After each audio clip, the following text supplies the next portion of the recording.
All right, you guys, this your boy back at y'all with another one, man. Let's get down to business, man. Shouts out to the Lions Den basketball community. You know, when we get all these players all the time about how they feel to come through in the clutch and who got that killer and who don't, but there's an underrated aspect that I know myself, my boy Too Raw, my boy James Hayes, you know what I'm saying, Nola Boy Sports and News, Too Raw for TV, right? Make sure you go subscribe to those two channels right there, right? We talk about this all the time when they're talking about coaching. Coaching. I can't tell you how many times where you have a team that looks like they're supposed to go all the way or do some damage. But coaching. Their head coach suck. Whether you talk about the Sixers and Brett Brown, right? What's up, Billy? Like, salute to you, right? When we talked about Atlanta and Lloyd Pierce, I talked about him many times on this channel about how he gonna get fired, and eventually he did get fired, right? I talked about Scott Brooks, about how Scott Brooks was on the hot seat, right? I talked about various coaches that should not be coaches right now because they consistently fail at getting the job done. Look, when you're going to war, right? And I know a thing or two about going to war. If your leader don't got the strategy to put people in the right position for them to succeed, then they're not going to succeed. When it comes to knowing strengths, weaknesses, abilities, inabilities, it all starts with the coaching. I can go down the line of many coaches who had great teams that done nothing with them. If you go back to the late 90s before Phil Jackson got there, right? Before Phil Jackson got there, they had a guy by the name of Dale Harris, right? Now, Dale Harris consistently had great Lakers teams, right? A young Kobe Bryant, a Shaq that was in his prime, guys like Nick Van Exel, Eddie Jones, right? And what happened to those Lakers teams? They either get swept out in the Western Conference Finals or they get eliminated in the second round of playoffs. And eventually Dale Harris was fired because Dale Harris just could not get the job done. He's a good regular season coach, awful postseason coach. We can name another guy in most recent memory, Mike D'Antoni, right? Mike D'Antoni is a really good regular season coach. But when it comes to the playoffs, he's fucking horrible.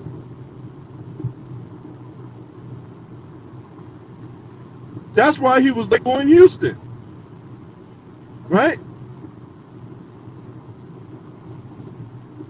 Doc Rivers.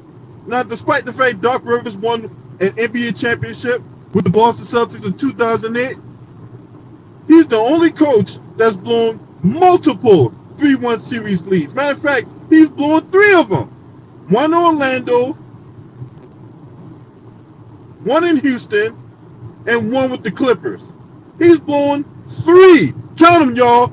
3 3-1 series leads.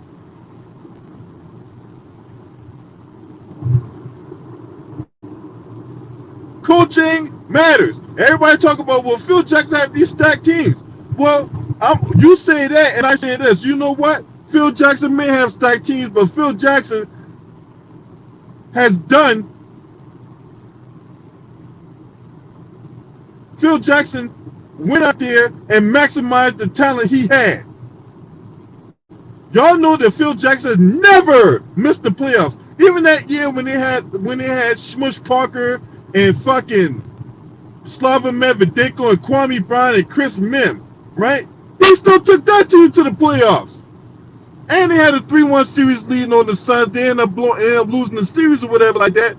But that proves to you that Phil Jackson can do wonders if you give him the tools. He's never missed the playoffs as a head coach.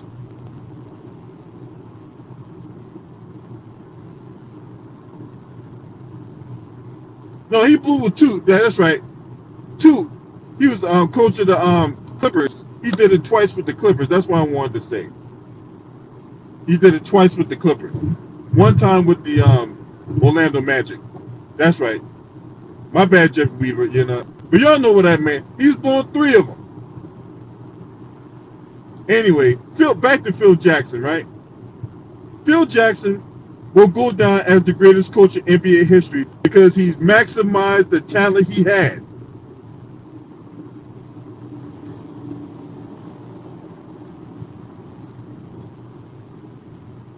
These coaches nowadays, these coaches don't maximize the talent they have. Which brings me to guys like Steve Kerr. Steve Kerr is a fucking vulture, okay? He's not good. He's proven that.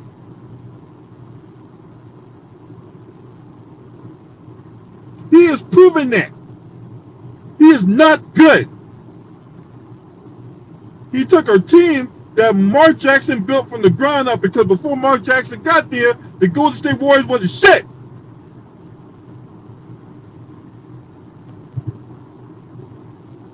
He got there, he brought that team up to respectability and did some that increased their wins every year Mark Jackson was the head coach. And for some reason outside of basketball, he ended up getting fired for Steve Kerr. And Steve Kerr pretty much rode the coattails of all the work that Mark Jackson did to those championships. Now he's forced to coach. And he can't do shit.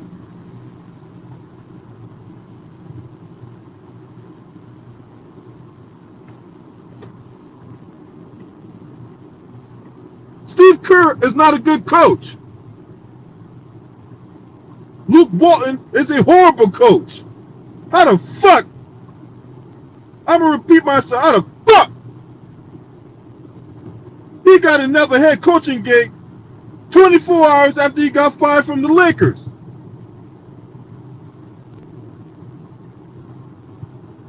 Luke Walton is fucking suck. Another head coach who I think should be fired, right? And I tried to defend him to the ends of the earth, but Scott Brooks, you gotta go. Scott Brooks has got to go. Scott Brooks is not the answer in DC.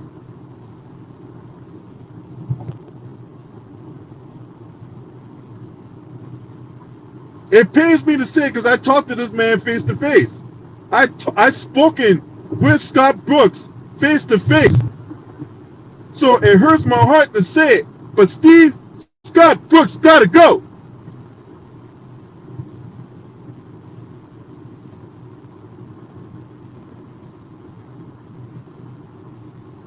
Another coach, and Jeffrey Weaver took the words out of my mouth. Mike Budenholzer, right? Mike Budenholzer. Hawks won 60 games one year, got swept in the Eastern Conference Finals.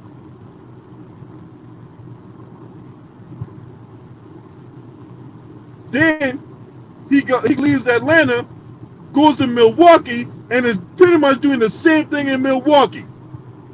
Overrated.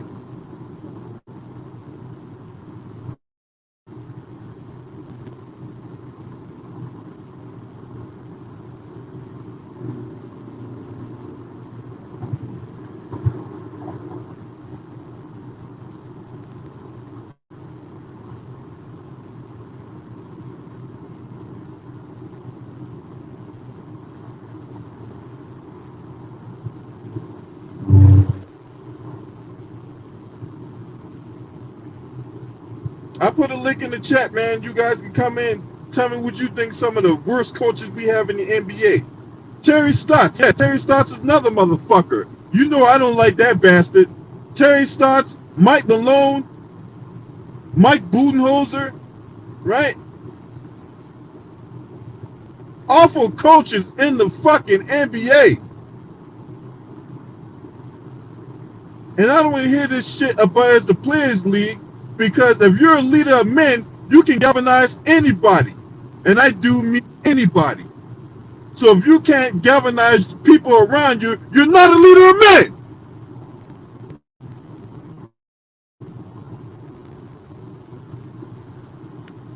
What you got? Oh man, the worst coaches in the NBA. It's a lot. It's a lot of them. You know what? I'm I'm about to put Steve Kerr there. Steve Kerr there. Definitely Luke Walton. You know, the Luke Walton, and no, it's just that the coaches. It does matter because it's what is you like. What is you doing? Like what is you doing? Like what is you doing? What kind of plays making? So Yeah, coaching do matter, man. You have to get a group of men. Where some situations are hard, but that's the job you signed like up for. You gotta example, like give some black coaches a job in the team. You know, wait. What why happened? would What you happened? get Matt Mike D'Antoni assistant job in there?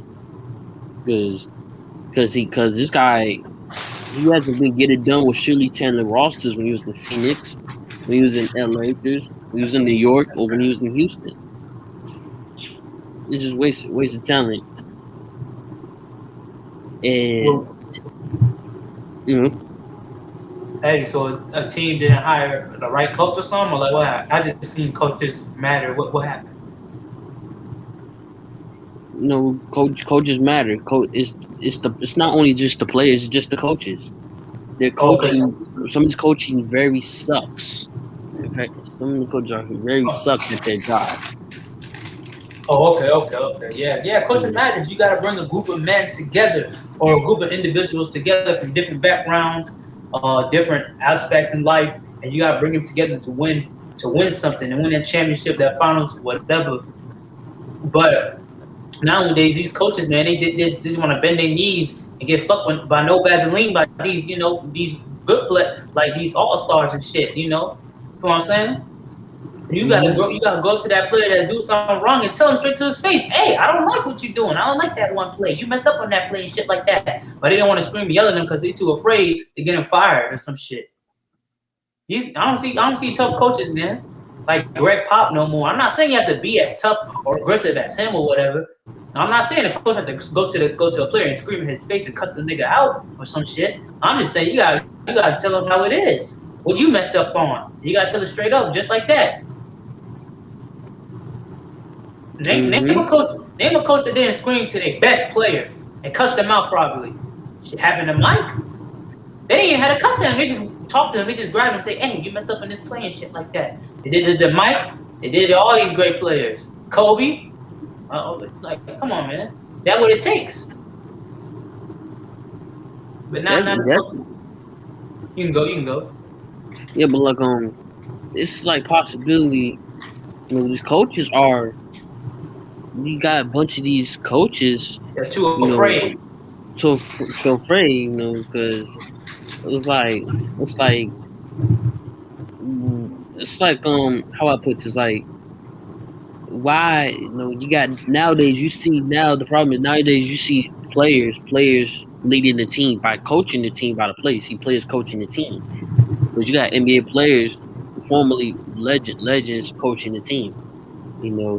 And if that tells you how bad it is. Like you see with Steve Kerr, they got Steve Kerr, NBA player turned to a coach. Steve Nash, NBA player turned to the coach.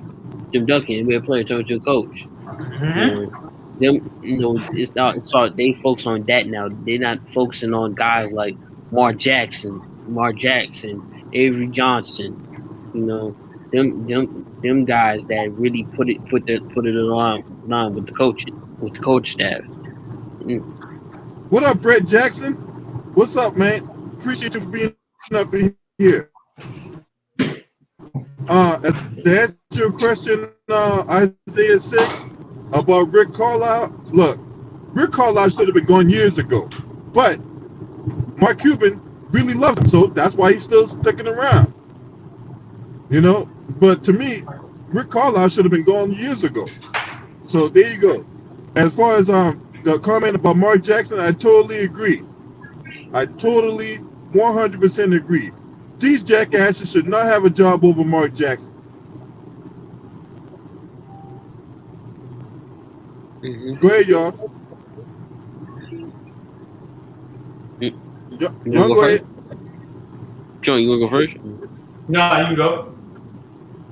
Yeah, it's not. Always say it's not. It's like how NBA coaches who are paid million not aware of of the system in place. It's like that's the problem I got with the NBA is like why do you keep getting them jobs? Just give other coaches jobs. Like we Yeah. have less black coaches. If you look at it, it's like 3 or 2 of them in the Mm-hmm. NBA, and I mean, And that's a and that's the problem. and that's a fact what that dude Isaiah 6 said, man. No, my fault, Jeffrey. Man, let me tell you something, man. Martin Jackson made Golden State what they are today. But they give all the credit to Steve Kerr. And I really do believe Steve Kerr is an overrated coach. One of them coaches that just got a lot of talent, but don't know how to use it the correct way. Or a good way, doesn't know how to get a good scheme, right players or whatever. And the thing is like what you say with the black coaches, right, man? It's so fucked up because that what the owner of fucking Minnesota, they didn't even give a chance for fucking KG. But they gonna give it this nigga that played for the Yankees, my nigga. You fucking serious? Let me get back to the coaching though, right? But with the coaching situation, they give these bum ass niggas that ain't never coached in like really in their life. They were assistants, but the assistant coach that was like the same thing with Minnesota. Like I said, they gave it to that dude that was in Minnesota, Toronto. It didn't make sense to me. They could have given it to the assistant coach. Mm-hmm. Because I start watching and start realizing that coaches don't know shit. Because you speak like very like it's like I see some bad coaches. I always question them. Like, what made me feel dumb asking me? Like some good coaches that would answer everything quickly about okay, you need this, you need that. But when I see some dumb coaches who, 'cause I used to watch Kobe. I watched Kobe always ask Phil questions, and they eventually kept seeing the same thing and actually would call the same plays. And I noticed this when I was younger because he always was the one trying to find little details from Phil, what you've seen. Just like how Tony, Ginobili, Tim as well, and Rondo as well with Doc Rivers. You see that connection going because players will question you. They will question coaches to see where your head at, see if you're in the right track.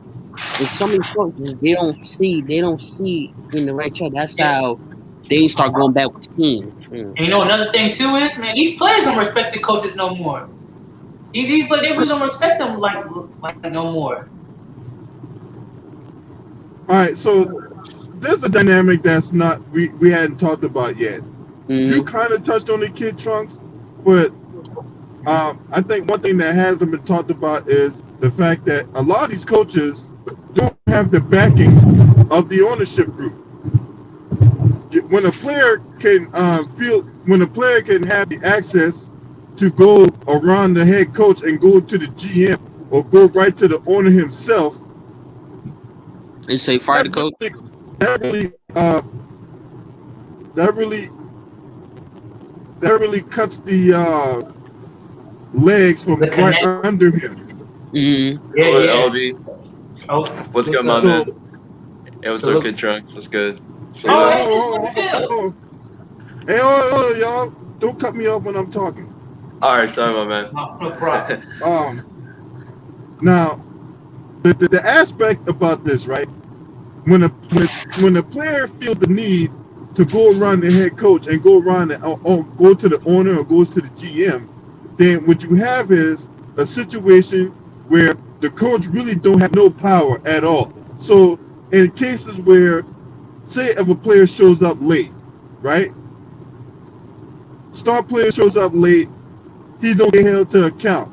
Another guy who's not the superstar shows up late, and then the coach want to impart discipline, right? Or the other way around, and the superstar player be like, well, what the fuck?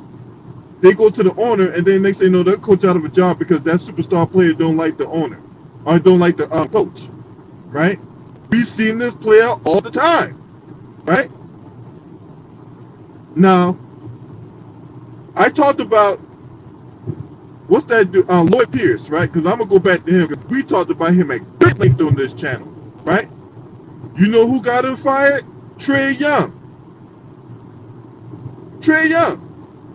Trae Young got Lloyd Pierce fired because at the end of the day, what brings the owners most money? It's the star player. We can always get another coach, right? And so far, Atlanta's been like 14-6 with Nate McMillan as their head coach, right? They brought him on, and Nate McMillan's done wonders for that team. Coaching matters. Now, Madam, what you got? Okay.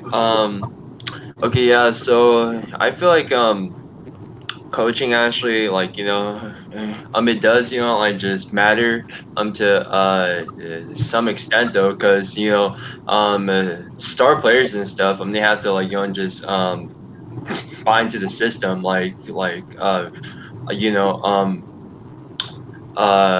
for example, like, Jimmy Butler, right?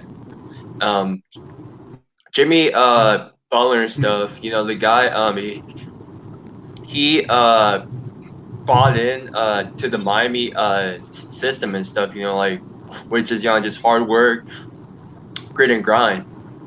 And yeah, I mean, like, my opinion, I'm like on it, coaching, like, it does matter to, like, just some extent, though, LB. So yeah, that's my topic right there. That's my opinion on it. Yeah, the main purpose of to be a coach is to put a player in the best position to win, to put a team in the best position to win. Yeah. Yeah. So, like, I remember watching The Last Dance, right? Remember that one coach they had? I forgot his name. When Michael was young. I forgot his name. He let Michael. Doug I think Collins. that was him. He had curly hair or something. I don't know. It's Doug Collins. Okay, Doug Collins. Yeah. Thank you. He's played for the 76ers. This dude let Doug Collins let Michael do whatever he wanted to score the ball.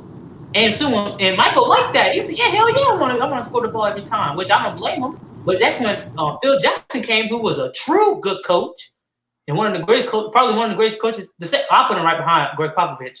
But he told Michael, "Hey, you can't keep on doing this." And I remember in film practice, he told Michael who was open. And Michael said, I don't know, probably like Scottie Pippen or some other player. And he told Michael, he grabbed him, he said, "Hey, you need to be a better playmaker, and that's how you will win. Scoring is good and all, but this shit ain't gonna work to win the championship." And Phil Jackson was the only player with the nuts to go up to Michael fucking Jordan to tell that motherfucker, "You need to pass the ball, be a better playmaker." And you can't keep scoring every goddamn time. And it's been happening a long time. Players going behind coaches' backs and telling them to be fired, like Dwight Howard. And this ain't the first time, but it definitely will be like the last. It won't be the last. It won't keep happening for a long period of time. You know what I'm saying? And like, yeah, that's what I gotta say about it. But coaching puts a big point in not just like in all sports, all genres. Helps the player become out of his comfort zone. Be the best of his ability in their sport. Oh, that's true, though, man.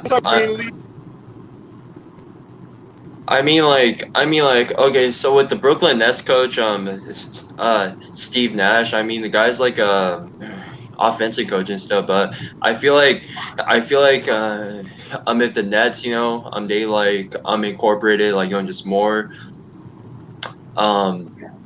defensive schemes and stuff, I feel like, they would at least, like, just be at least, like, top 15, top 20 at least, but now they're like, just barely like top 25. The the players and stuff, they don't buy in the system on defense and stuff, but like just offensively, they're great. But the problem is, if I was a coach of the Nets, I would like implement a play like and just both and just ends on the floor. Like have to like just more of a defensive team, more of a defensive scheme. Know what you trying to say? Because they're not a pretty defensive much, team.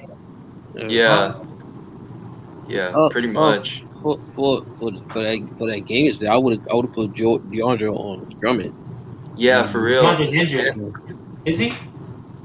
I think he's sitting out. I think he's sitting out, right? I think he's sitting out. Is he hurt? He played last night. He played last night. DeAndre Jordan? Yes. He didn't. Hold up. All right. No, he didn't play last night, my man. Hey, the guy didn't play He was sitting out. He was sitting. Look at the box score. Played last night. No, we're saying DeAndre. Jordan. Oh, DeAndre Jordan. Oh, DeAndre. Oh, okay. Because he was sitting out. They pushed him out the rotation. That's why. Yeah. Not the rotation. That's what I said. I should have. If I was the coach, I would put him there with a matchup with Drummond. Not the rotation, so it's like they done with that nigga. I mean, traded that they might. Yeah, trade pretty him. much. They might trade him and let him go. Oh, so they gonna do him like how they did Drummond. I mean, like, okay. Yeah. Trade him. How they gonna trade him? What the fuck? In the off season, I don't know. In the off season, they're gonna. Yeah. No, Drummond is a free agent. That's stupid. Drummond is a free agent. Y'all talking about Drummond or DeAndre Jordan? DeAndre Jordan's Jordan. Oh yeah, they could try to trade him. I mean, they can, but no one's going to want him. Yeah. My point. They gotta play him, bro. That's my opinion. You just gotta play him. He gonna bring a little bit more defensive presence than Aldridge. I'm not saying he's a good defender. Believe me, he's way far behind that shit. But he'll definitely he'll be better. Yeah. But what Drummond do to that nigga LaMarcus? LaMarcus can't play. He fucking cooked his ass in the paint. Hey, that guy fucking he cooked his ass in the paint. I could play better defense in this nigga. He was too big. Pause. He was too big and strong for Aldridge. Like I said, I would have put DeAndre in Drummond. Yes. Yeah, facts, man. He's taller and a little bit better. Taller and smaller. Yeah. Yeah, but I mean, like, okay, I mean, like the coaching, hiring, and stuff of Steve Nash was like it was like, I mean, like, it was like a okay and stuff. But if I were the Nets, I would have got the coach from the Knicks, because that coach on the Knicks is, I mean, Thibodeau. Yeah. Thibodeau's a good coach. He's had multiple coaching opportunities as well. Chicago, Minnesota. Yeah, Minnesota really. I don't know why Steve Nash though. I'll be like, I don't know, just what the Nets were doing. I would never pick championship now. Steve Nash as a coach. I mean, the coach I would have got is Thibodeau. Thibodeau is the best coach at that time on the market. Especially with his defensive mindset and stuff. I felt like it would help the Nets in the power rankings.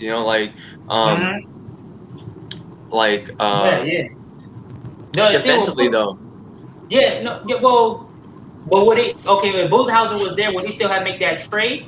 Cause dude, Brooklyn was really good at defense. I mean, they were good enough. Oh no, they were really good before the James Harden trade. So if they didn't make that trade, Brooklyn would still be good. And at defense too. So we probably wouldn't even be having this talk right now. So what are you talking about? When Budenholzer with the trade with James Harden or without the trade? Because it definitely would be good at defense if he did have Budenholzer before the trade with James Harden. Yeah. But I mean, what the Nets struggle with is interior. Rebounding. Defense especially too, and like I mean like I saw the game, and just last night and stuff, and they got fucking killed on the glass.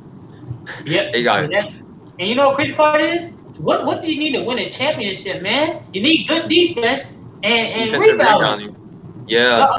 Defense rebounded and that's why I feel this like team got a question mark. I got a question mark in this team. Cause we gonna see with what the that Nets. nigga was. Cause boy, that ain't gonna be. Cause when Joel Embiid in that bitch and Giannis, they could be a walk with Giannis, but I'm gonna see what them. Bam's But gonna cook you Embiid, next yeah, year. but when it comes to playoff for Embiid, it's healthy. You know he's gonna get Yeah. into pitch in the playoff. But the Miami Heat are like a sleeper team. I'm in the East though. They could. Yeah. They got, Definitely Dragic, Tyler, Victor Depot, Bam, Jimmy Butler. Yeah. Very solid, very solid. But the thing is missing that they also need another big man for Bam. Yeah. yeah. They got they I signed. I don't want this to be about players. I'm strictly coaches. Strictly coaching. We talk about players all the time on this channel. I'm gonna strictly coaches.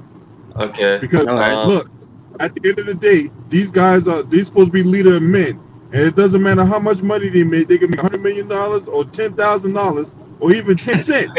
If you can't get them if you can't get them to follow your vision, you're not a leader of men. And a lot of these coaches here are not leaders of men.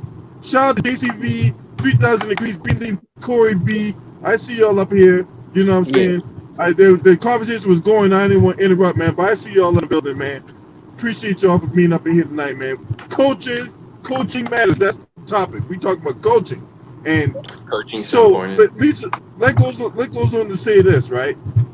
Who do we feel that's going to get fired at the end of the season?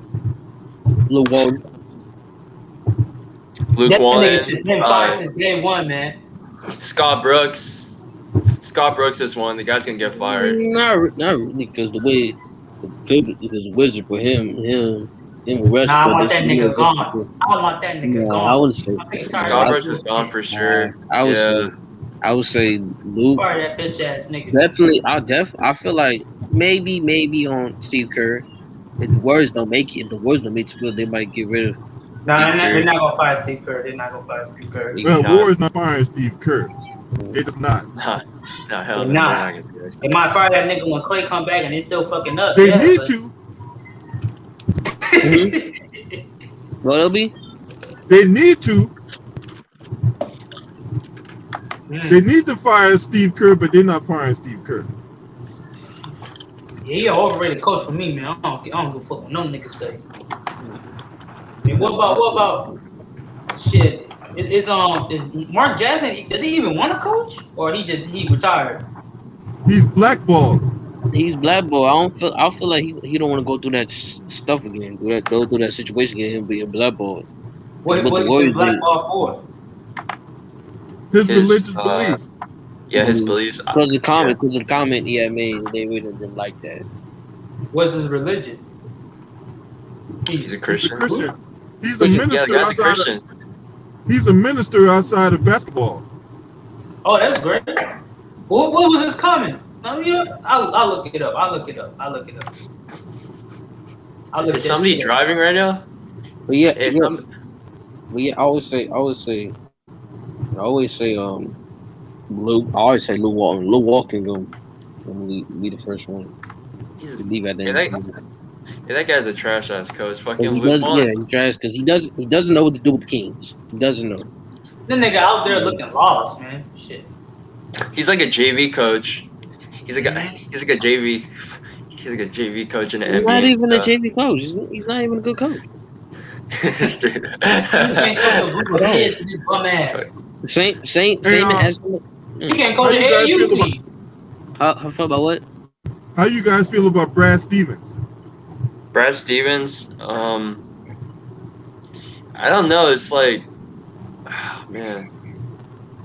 I can go. You want to? Well, I mean, they might fire him too. They could. Because I heard he's on the hot seat. But if he do leave, I heard he might just go ahead and coach back in college. Oh, I'm gonna. I say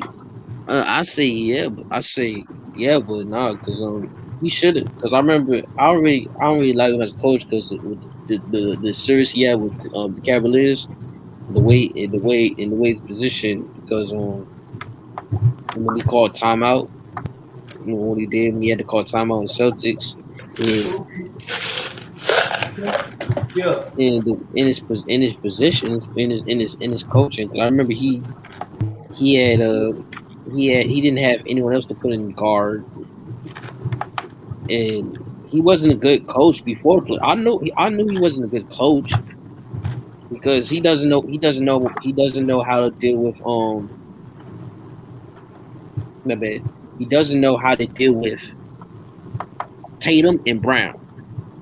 He doesn't know how to do it. He doesn't know how to do it both of the players, and he doesn't know how to fit because they just lost their center. They just lost their center, and now he does. I don't know what if he's gonna do with Taco. That's one thing. Yeah, you could say they don't even have a big man either in the paint. So like for Brad Steve and like I think they definitely got a good combo with Jaylen Brown and Jason Tatum. He doesn't know what to do with him. He never adjust he never adjust the 1-3 pick and roll at the time when they play against Cleveland in the playoff. He doesn't know how to adjust the pick and roll that the Cavs was doing. He didn't even try to counter it, and then just left on Rawls at the time on the island against Ron, and he always used the timeouts. He always mess up. He always be use of timeouts. Oh, when it's game online, timeout. It's like what is you doing? Mm-hmm.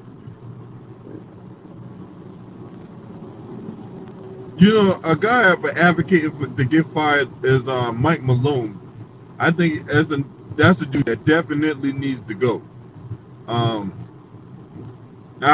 believe that had he not came back from 3-1 twice, I think he would have been gone after that. But he got a contract extension for 5 more years. I don't know why the fuck Denver Nuggets did that, but I think that's the guy that needs to go. I think he's starting Michael Porter. What does the Denver need to win to like go to the next level? Like what else do they need? Well, for him as a coach, he needs to do something because now he got 2 centers, power forward. You got a power forward, and who else they got? In that Aaron Gordon, the Denver Nuggets had no business losing that game tonight to the Boston Celtics. Boston went on a 40-8 run. 40-8. Damn. 40-8. You got the best player on the floor in Jokic, and we can't find a way to get him the ball.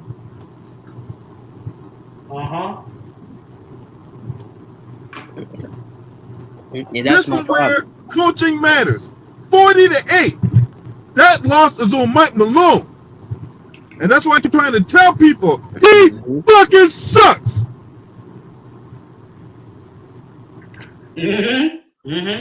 Definitely is because he doesn't know joke. He does not do.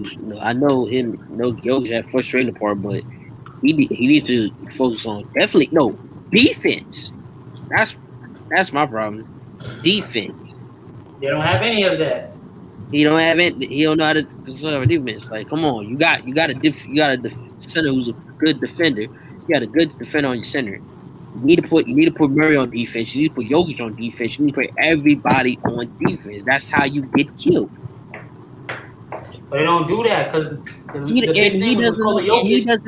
doesn't know how to use MPJ, and he doesn't know how to use Michael Porter Jr. I seen he doesn't know how to use them.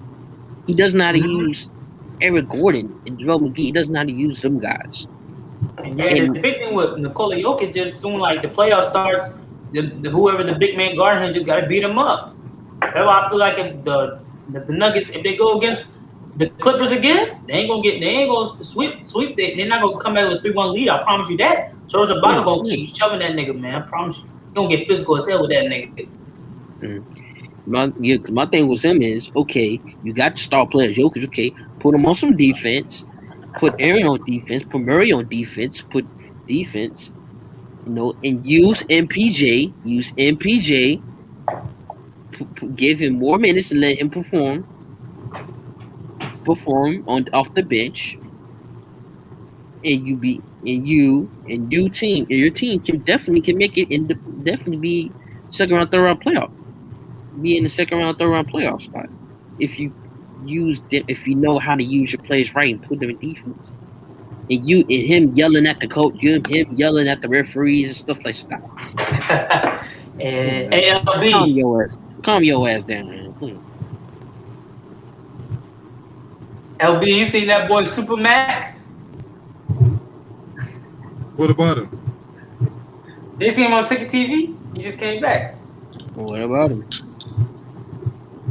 Nah, that nigga was saying some bullshit, man. He's a man. Look, I'm not concerned with Super Mac. He's nothing but a fucking groupie.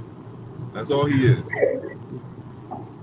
So I'm not concerned with him. He don't know basketball. That's all I'm gonna say about that. He not but a fucking Golden State. I think he's not but a goddamn Golden State Warriors groupie. Now, as far as like the coaching goes, right? Mike Malone. He got a talented roster, so he definitely look. This team is too talented for them to be sitting in. I think they're third right now, right, in the Western Conference. But you can't take them seriously because they lose to teams they have no business losing to. They lost to the Wizards twice. In the fourth. They lost to the Wizards twice. Think about that, y'all. They're third in the Western Conference. They lost to one of the worst teams in the NBA twice. But I'm supposed to treat them as some kind of NBA championship threat? Hey, what do I always say all the time when it comes to these teams, right? If you want me to treat you as an NBA Finals threat, you beat the teams you're supposed to beat. And if you don't beat teams you're supposed to beat, how am I supposed to take you seriously? That's all on coaching. When you're losing games you have no business losing, that's coaching.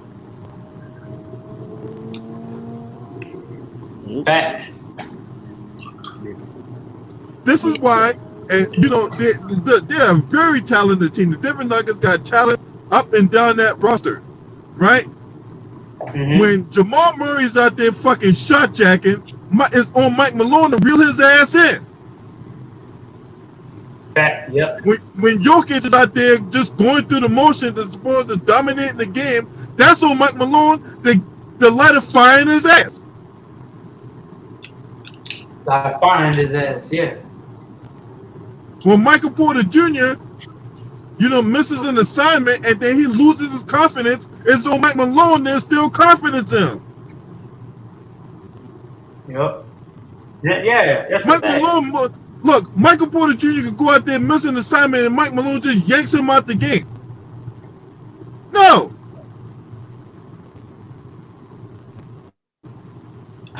This is why I'm so hard on the Denver Nuggets. This team is way too talented to be out there just going through the motions. Jamal Murray want to play superhero. Goddamn, Jokic just going through the motions and all that.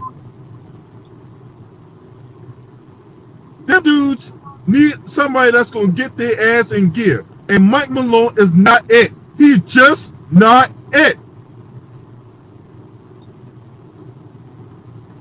Yep.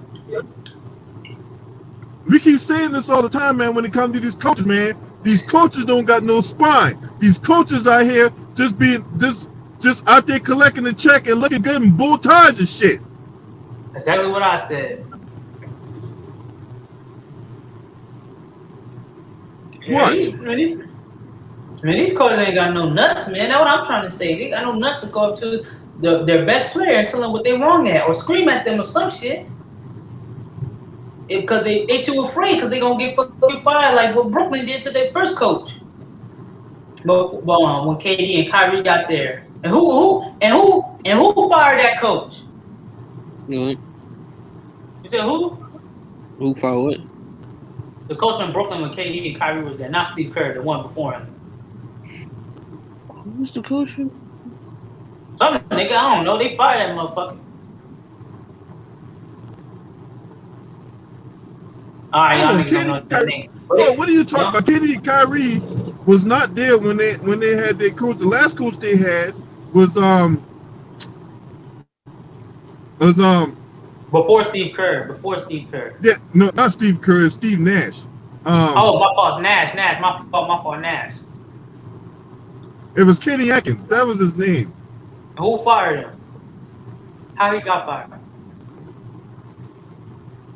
KD sat out that season, but he still had influence on the team. Yeah, that's right. Yeah, KD and Kyrie was there. Yeah, that's right. Yeah, that's what I'm trying to say. I'm just trying to say who fired him. It was Kenny Atkinson. That's his name. It was Kenny Atkinson. Okay, did KD and Kyrie fire him or what? The organization did. And why is that? You know why that is. Of course, they're gonna come out on a press conference and say, "Well, you know, we really didn't believe in his leadership." Going, look, truth be told, these players in the ears of the organization, right? Because what makes the organization money? The players or the coaches? It's the players, right? The players is what put the butts in the seats. When they're playing these players, these exorbitant amount of contract, it is designed to attract butts in seats. Mm-hmm. So when these jerseys are flying off the shelf for a set name player, right? That's what the owner cares about next to winning. There's two things an owner cares about: making money and winning. And if they're not winning, they're not making money. If anything, they're losing money. So they're gonna fire the coach, right? If a star player has issues or has beef with the coach, what are they gonna do? If they got enough clout or they got the cash in within the team, they're gonna go to the general manager. General manager's gonna go to the owner, and they're gonna make changes. We've seen this over and over and over again. Now, the one thing you can't. There's only one exception to that rule, and that's down in Miami, because Pat Riley runs that place with an iron fist. And what Pat Riley says, go. And you can't refute what he's done. He's won championships as a coach. He's won championships as an exec. Mm-hmm. So Pat Riley rules with an iron fist. The same as Greg Popovich.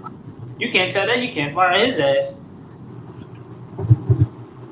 Number one, Greg Popovich won 5 championships. The only knock on Greg Popovich, he never won back-to-back. That's the only knock on Greg Popovich. He never won back-to-back. But you still can't discount the fact he's won 5 NBA championships.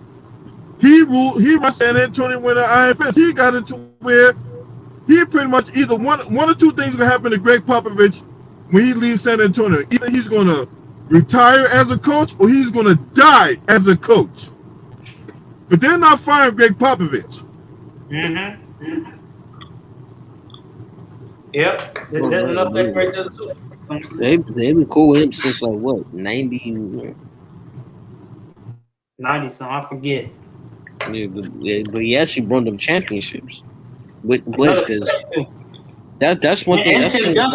That's one thing I'm gonna give Greg Popovich respect, because he knows how to deal with players. He knows how to deal with Robinson, Duncan, Parker, Ginobili, Kawhi, all of them guys. He knows how to put them in the system, put them in the team system. That's why you see Duncan was so perfect in the team system. That's why Kawhi was perfect in the team system. That's why you see Ginobili and Parker the Z system, because he put them in their roles. Mm-hmm. But yeah, true.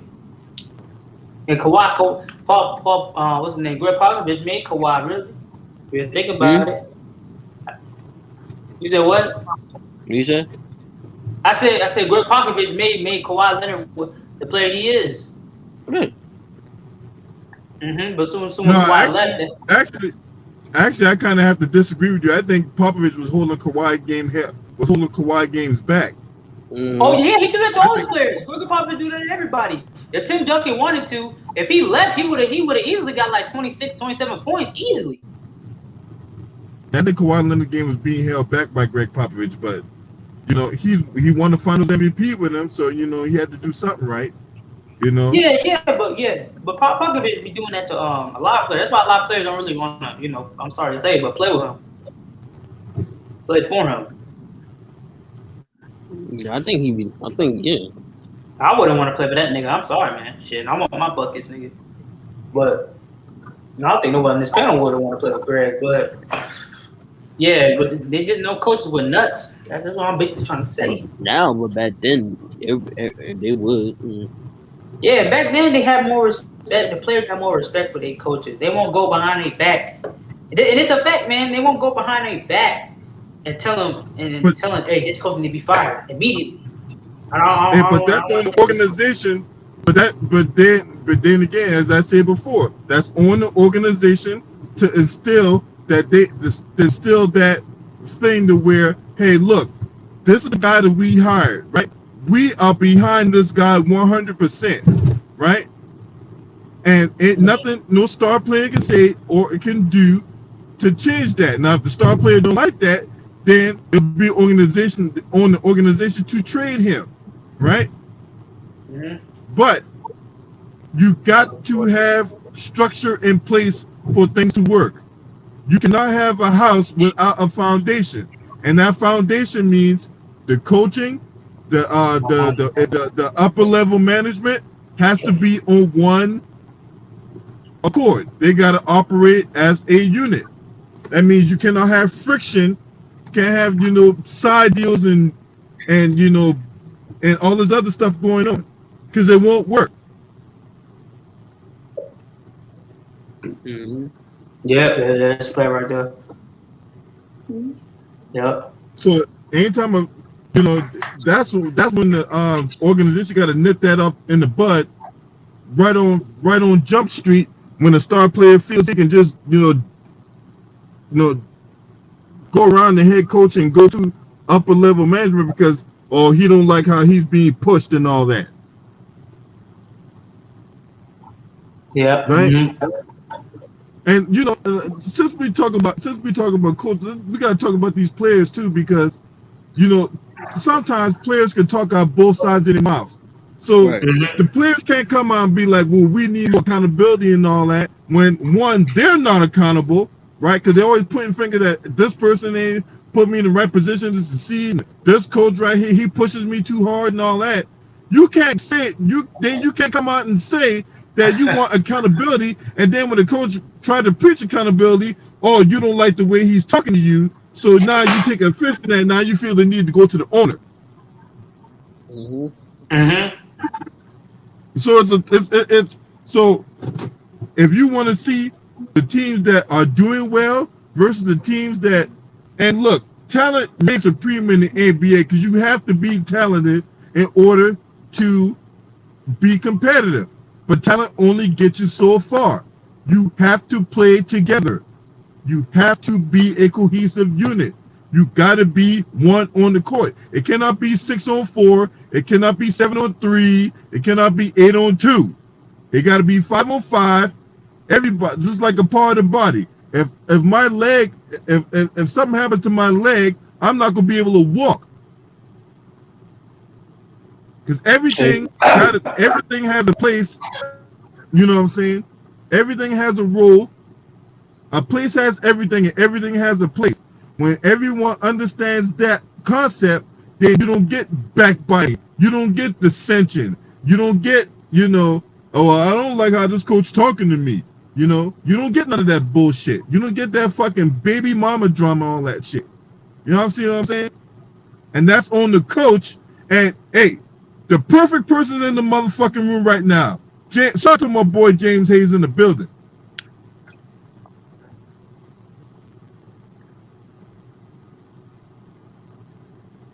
East Oakland 90 Mac, what's up? Hey, so what y'all got to add on to what I just said? Oh, yeah. Definitely, because the players like you keep complaining about coaches. You know, why don't you just work it out, and have this work it out first, and see and questioning the coaches to see how that connection would go, and if it doesn't work, they will work for like a couple years, for years that you played in, then you can finally brace it out and see what's your problem with it. But I don't know why just like they played it. I don't know why did they go up there like I don't like the coach. Like I don't like the coach. It's like get check. Why don't you just be patient and just work it out and see how the chemistry That- work with you. you always need time of development for coach. Mhm. That's nothing too.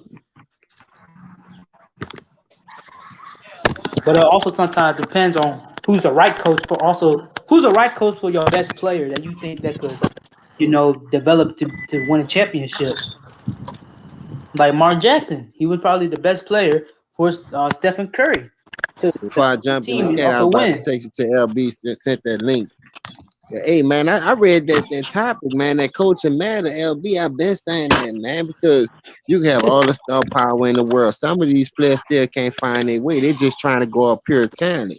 But when the coaching on the opposite side know how to coach and take that shit away and make them use other things to beat them, and they don't know how to find their way because they coach don't know how to make adjustments, then we won't harp on these players all the time.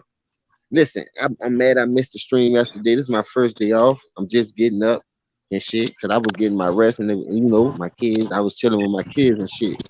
But I ain't miss nobody. Salute to Brother Ticket for cooking all that good shit yesterday. But I was listening, believe that. But dog, let me tell y'all something. If we don't start looking at these coaches and holding them accountable for not putting these all-star players and superstar talented players, they have nice pieces on some of these teams, but when a coach see a person keep turning it over, ain't in the rhythm, he's scared to go to the bench, but you won't go to him when they're in foul trouble. You have a 15-man motherfucking roster. I'm gonna keep saying this again. You have a 15-man motherfucking roster. So why shorten that shit? Now, as far as your superstars, if you got two of them niggas, I can understand that. But them the only two niggas on that team supposed to be paying 30 to 40 plus minutes. Everybody else supposed to get some kind of burn, and your stars need to get rest anyway, so they could be able to close the game. So why the coach and have them out there through all that? Don't know how to rest them at a certain point in time so they could be able to close these games, and then we'll shit on these players because they fail because they're not getting the right motherfucking rotation going for them. They're not giving these players the right system to put in for them to be successful. Say, bro, this what I'm gonna say right here. I don't like the coaching. I don't like nothing about the coaching. They water whip the league for y'all, bro. Just imagine if they'd have water whip the league for us. Man, you know how many people would have made it? But a lot of people wouldn't have been no sellout. And I'm glad it did go like that, soften it up, because that's why they softened it up, because the niggas like us wasn't going for that shit. You feel what I'm saying? So they pushed us way over here and brought that in there. So that came with the coaching. Friendly Bobbing. Look at Steve Nash. First person he go high is Mike D'Antoni. Now we all know D'Antoni 7-second offense is nice that he brought into the league. He did something special with it, but he ain't never won nothing with it. So why go grab him? You got Mark Jackson, the commentator. You got Avery Johnson, the coach. You got other players that still was able to get that position and be an assistant coach that D'Antoni got, but you overlook everybody and you ain't got your little friendly by partner. Man, I don't like that, man. If the Nets crash, I ain't gonna say it's because of coaching, because the talent that they got supposed to prevail them. So I'm gonna cook their ass right and proper. So what I'm saying is that coach right there ain't the right job, ain't the right coach for that job that that team is. Because now you got that kind of talent, and you just sitting back there letting them dudes find their way. KD is on a minutes restriction. I'm right, Ticket. He cooked them. You feel me? But on a minutes restriction, you can't do nothing. You ain't getting your rhythm. You ejected Kyrie and Schroeder. Both of them niggas was cooking. That game could have went a different way, but hey, it is what it is. There was that one of the hottest teams with Phoenix. and Denver just lost to motherfucking the Celtics, and you know the Celtics been shitty. You feel what I'm saying? So take that on the chin and roll with it. We cook them. We go game by game. We all know how it go. It was fun cooking them. It was fun while it lasted, but we all know what it's hitting for. Come on, man. We all have our day, man. At the end of the day, I was just sitting inside thinking about that shit. If I would have just been a player of of a of a coach, and we had the coaches, but I thought I was bigger than the coach because I'm out here and I used to see the shit because I'm on the field. But when I go bring it to the coach, you still don't want to adjust. And here we done lost a 13, 14-point lead. And I'm like, man, I told you, nigga, look, I'm telling you what I see. You still calling the same ass shit. So that'll have me quitting on a lot of niggas back in my time. That will push me further and further to the dope game because I could make money doing this thing out here breaking my body up. Dog, I really broke my body up because back then we played every sport, dog. Everything that was, we ain't never gave our body a chance to rest, man. So we went from football to baseball, baseball to track, track to basketball, back to football. You know what I'm saying? So our body never got that chance to rest because we was just playing one sport. Man, my body fucked up and I ain't complaining. And I got to walk to work.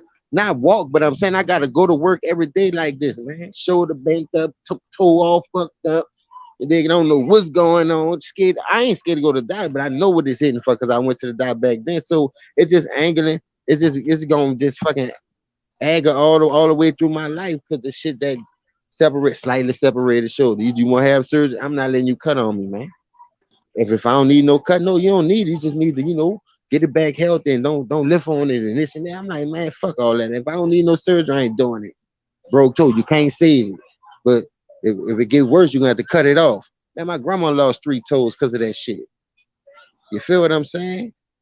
She lived till she was 81, but goddamn, I ain't trying to walk around with no 2 toes, nigga. I'm fucked up, nigga, fucking with this sports world. And I ain't was making, nigga. They ain't had the rules that they had for you soft ass niggas for us to prevail. The regimens that they had that put in our body to shake back in 2-3 days. Man, fuck all that. Man, we was the real Iron Man. I'm watching the 96 draft right now, ready or not on NBA TV. Y'all need to check it out. Some real shit, man. The players that make the league, but the coaches ain't pushing these players to be great. So that's why these niggas taking it upon themselves. Man, the coaches ain't doing shit anyway, so we gonna team up. Fuck what the coaches say. Now we gonna build a super team on the coach. We gonna make them bitches look good. Instead of coaches making you look good, we gonna make the coach look good. And there's some fucked up shit going on, LB, man. This is what we gotta watch, man. Like it's just sad, man. I almost want my kids to play sports. They pick up a football, basketball, I'm gonna slap the shit out of them. Go read a book, nigga. Fill out an application. Come work for me. I had you at cutting grass for some money. I'm showing you how to get money early. You ain't about to go do that shit, break up your body, and you might not even must make it. Now you around this bitch walking like me, barely can move. Man, fuck all that shit. Everybody got love for the game, but dog, when you water with the game, you lose love for it, man. These kids go out there and look at it the wrong reason and look at the money. They don't look at the hard work, the championship, the real goals, to be great, the real goals to put their name on that pedestal, on that Mount Everest. They just look at it because it's money now. Shit, I got a chance. I'm in it.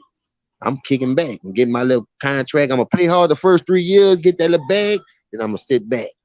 I'm going to fuck when the nigga call me shit water or not. I'm paid, you not. That's how they thinking. That coach matter though. I'm mad, but hey, it is what it is, bro. It is what it is, man. This the day we living in, bro. Everybody taking a shortcut. I don't know nothing about no shortcuts. I used to take the back street when I was doing shit to make me take the back street. But if I'm legal, I ain't taking no back street, nigga. I'm trying to see the view. I'm trying to see shit.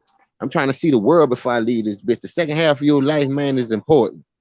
Especially when you have kids. Now, them dudes, like I say, they done made it. They done got their little bag. Some of them got kids, some of them don't. You know what I mean? But everybody don't look at it like we look at it. Everybody ain't gonna look at it like you look at it. I know they don't look at it like I look at it, because at the end of the day, bro, listen. Man, I'm just getting up. My girl's still in that bitch sleep. I look, I say, hold up, I'll be on this bitch. I done brush my teeth on my face, come right outside. That's why you hear the kids, because I don't want to be hollering while she in that bitch sleep. Like I say, these kids wear me out, bro. These kids is important to me. Because My mama worked 3 jobs. My daddy, he worked. My grandfather worked. My grandma had cancer, so she couldn't work, but she couldn't really do nothing for me. So I was out here on my own. Like, I really raised myself, but I still had male figures in my life to draw me back when I went to jail at 15. Draw me back when I went to jail at 21. You know what I mean? So, hey, shit. Yo, Man, hey, I'll just stay prayed up, dog, man. A coach matter, bro. I just don't like these players, bro. They need to take it upon themselves, not just to team up. They need to take it upon themselves to hit that gym and work on their game and make this shit back competitive. Get the league back to parity. You know what I mean? It's cool to have a superstar and a nice selective players. How many people say everybody even? I ain't saying every team's supposed to be even, but I'm talking about at the top notch players. If you take the top 20 players in the league right now, how many of them on teams together? yo, hey, At least they got 2 That's a on each fact right team, there, right? man. let me Yeah. respond. Hey, shout out to the channel, shout out to the panel, shout out to LB, shout out to y'all Salute. boy. Salute, man. Salute. Go ahead. Hey, what I finna say is though, like, listen, like, hey, I seen that gang yesterday. Yeah, I know you was talking about. I seen the title talking about coaching. Feel me? So I just hopped in. So I'm already getting the gist of what's going on. But what I'm gonna say is this though. Listen. If y'all, this is the point of mattering of watching the game and actually, like, you know what I'm saying, like, just looking at the game. Cause like, for the fact that people don't realize, like, off rip, yeah, it was a good ass competitive game. You gotta understand the points of point guard. All right, listen. Kyrie is the only left point guard besides by James Harden, and there's a third one that everybody forget, Dinwiddie. This is the reason why they did not trade Dinwiddie, because they need that other point guard to be able to move the ball. As you see already, they already had double team him already up front, and then he on a minute restriction. Like you said, James. Like, let's keep it a buck. If you see Kid face out there, I'm talking about KD. Kid wanted to be in that game. He didn't want that shit to get down low, cause right when it was like Steve, I'm about to call him Steve Kerr, cause he moving like his ass. Steve Nash, he fucking taking this nigga out. I understand he on a mental restriction. What he did last game was perfect, as in, like, have him not start, put him in the middle, be able to balance that high third, because that what he lost the game is in the third quarter, and he already fucked up by taking him out when they already, like, they probably down by 4 or 3. And then you got no point guard, so there's nobody orchestrating the offense. Now that it should get spread out. You feel me? Now it's about 15, 18. Then you bring them back in, so you try and get this shit orchestrated, and then the type of weapons you put around. Now he getting double teamed. Nobody else know how to use a point guard position. In the mind, that's why Kyrie kind of, like, I ain't gonna lie, Kyrie kind of fucked up on that, bro. Like, I'm not even gonna, like, you feel me? I get where he coming from, like, don't call him a dad and all that, like, call him a nigga and everything. But right there, when your team needs you right there, bro, niggas tell you the vibe, and you still, like, kind of took you took your ideals and everything before the team. But later on, you say the team mattered first. You know what I'm saying? So you can't be contradictory. I still love Kyrie, all day. But he was wrong in that situation, especially if your team is down the point guard. You playing point guard. You know the pressure on him as a KD on a minute restriction. Can't really play that much. You only had, like, 22 minutes? That's it? That ass whipping was, like, fucking, like, 40 minutes, man. You feel me? You got to be in that mud for it. So, like, you know what I'm saying? Like you said, the matter of coaching. And then, like I said, when you were talking about the game being, like, weak, I think the game is I think the game is leaving right now. Like, I think the game is about to be extinct because how the game is moving. Not so much as in, like, niggas going to teams, but it's the injuries that's killing it. Like, as you seen, big boy number 2 pick from Golden State, James. He got Jameson Winston. He got hurt. He out for the season, knee injury, because they took away his game. They took him to the 3. They took him to all that. I heard it take it earlier, like, but you know what I'm saying? But, like, you could tell by earlier what I was saying, like, 2 weeks ago, that the game is moving too fast. Everybody running gun. Lower body injuries is starting to happen. So that taking away the game, period. Now that's why you got, like, niggas teaming up and shit. That right there, you can see how the media can prescribe certain things. It's just too much access to all these players. Let's keep it a buck. You feel me? And then, like you said, development of coaching. Coaches not developing these superstars no more. Not, or even, like, guiding their game to the right way of blossoming. Like, you feel me? How you want to take a dude like for example, Kevin Love, him sliding to Cleveland. This man was a double machine inside the paint. What happened to him? He become an outside shooter, running gun. You feel me? And then the media pushing 3 and D. You need 3 and D guys, hitting threes and playing D, running the three, running in. That's it. Like lower body, that like you saying, like what you was talking about, with your people. And I'm sorry to hear that, and my condolences to your grandma. You feel me? Like when it comes to that lower body, that whole setup itself, and how we running the game, we running like we playing soccer. You know what I'm saying? Nigga, up and down, up and down, up and down. We're not actually having no playbooks. Like you said, coaching now is trash. Like this shit is so bad, bro, because everybody got the same playbook, pretty much. You feel me? And it's kind of insane. Like that, nobody developing their own game and everything like that. That's why you got certain players just doing, similar gameplay. You know what I'm saying? You got certain people who separate it because of their height and how they move between each of the levels of the game, from the paint to the middle to the three. But now it's mostly everybody game going forward. Besides the separated ones, you're gonna have, because he hit threes and because he, dude hit threes more than anybody, they're gonna be that type of superstar, not that developing of like, I'm working on my craft, I'm working on every level of my game.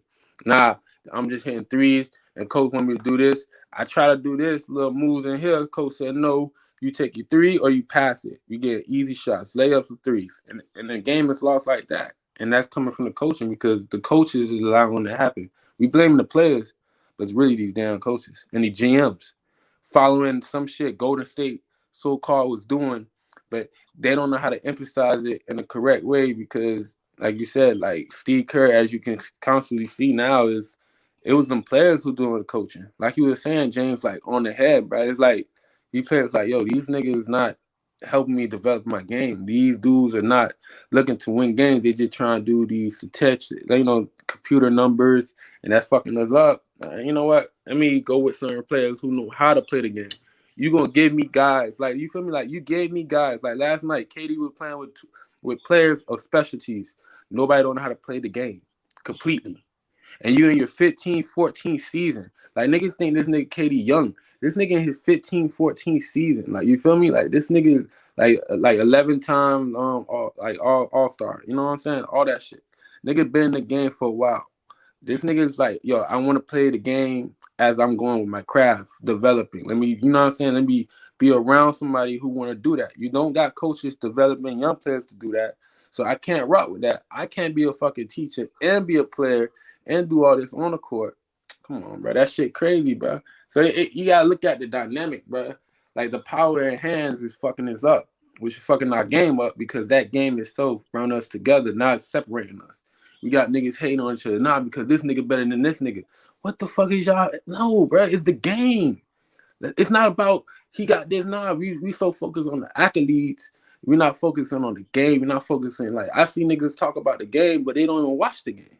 It hurts, because you're not, like, even though you don't even watch the game, you're not even trying to play it. Like, you know what I'm saying? You're not even, like, trying to understand, damn, oh, why that nigga took that three? That nigga right there cut in the middle. Bam, bounce pass. Not a regular pass, because if you pass a regular, a nigga can pick that shit off. You got to do a bounce pass, like a difference between passes. Like, niggas, like that shit, like, that's the love of the game I think about. You feel me? So when I watch these certain, I don't watch really all, like, I watch certain players now, because certain players bring that energy to their team. Other teams without, like, that certain type of player, they playing the same playbook. Like, every other team is, like, unenjoyable. And I get where you coming from, Jen, when you watch the game. Like, bro, these niggas, they're not playing basketball. They're just shooting it. And that shit just, it hurts. You know what I'm saying? But I know I said a lot, but yeah, that's pretty much. Excuse me. I watched those highlights. Excuse me, y'all. I watched the highlights yesterday.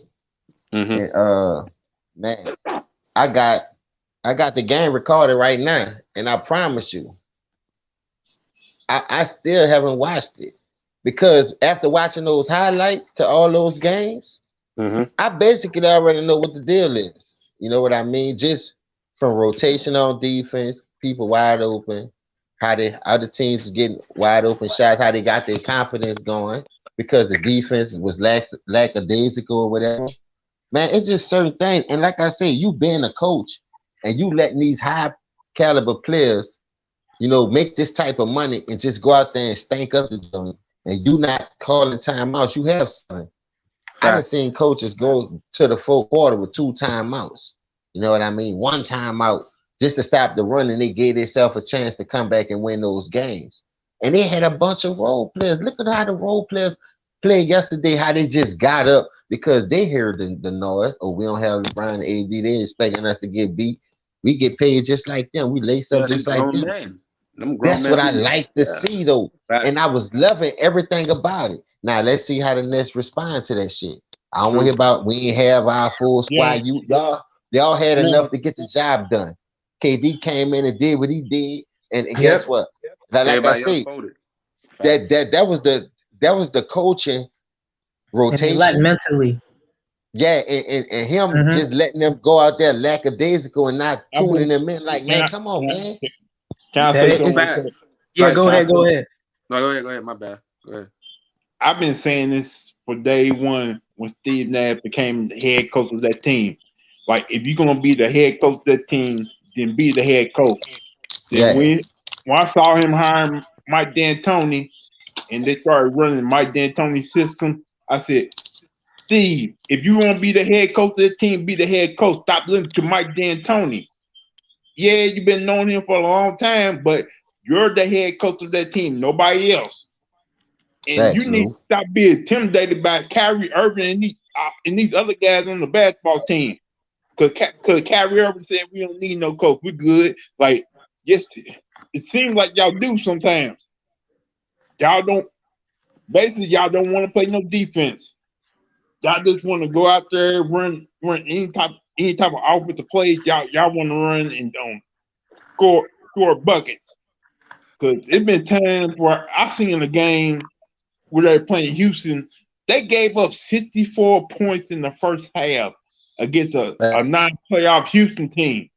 And that pissed me off. I'm like, y'all came back and won that game.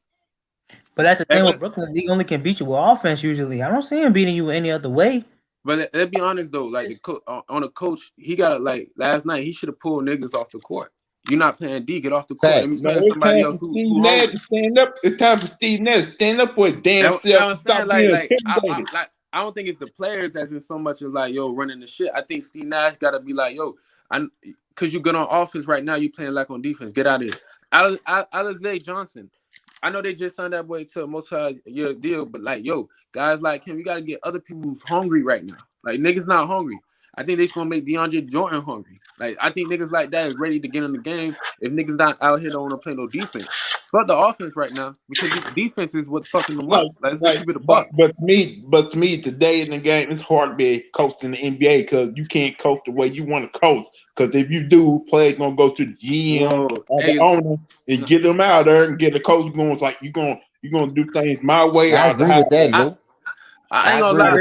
They did it multiple times. I think certain teams though. I think certain teams could like for example, like if for a superstar to say, yo, all right, coach, you want me to come off the bench? I'll come off the bench.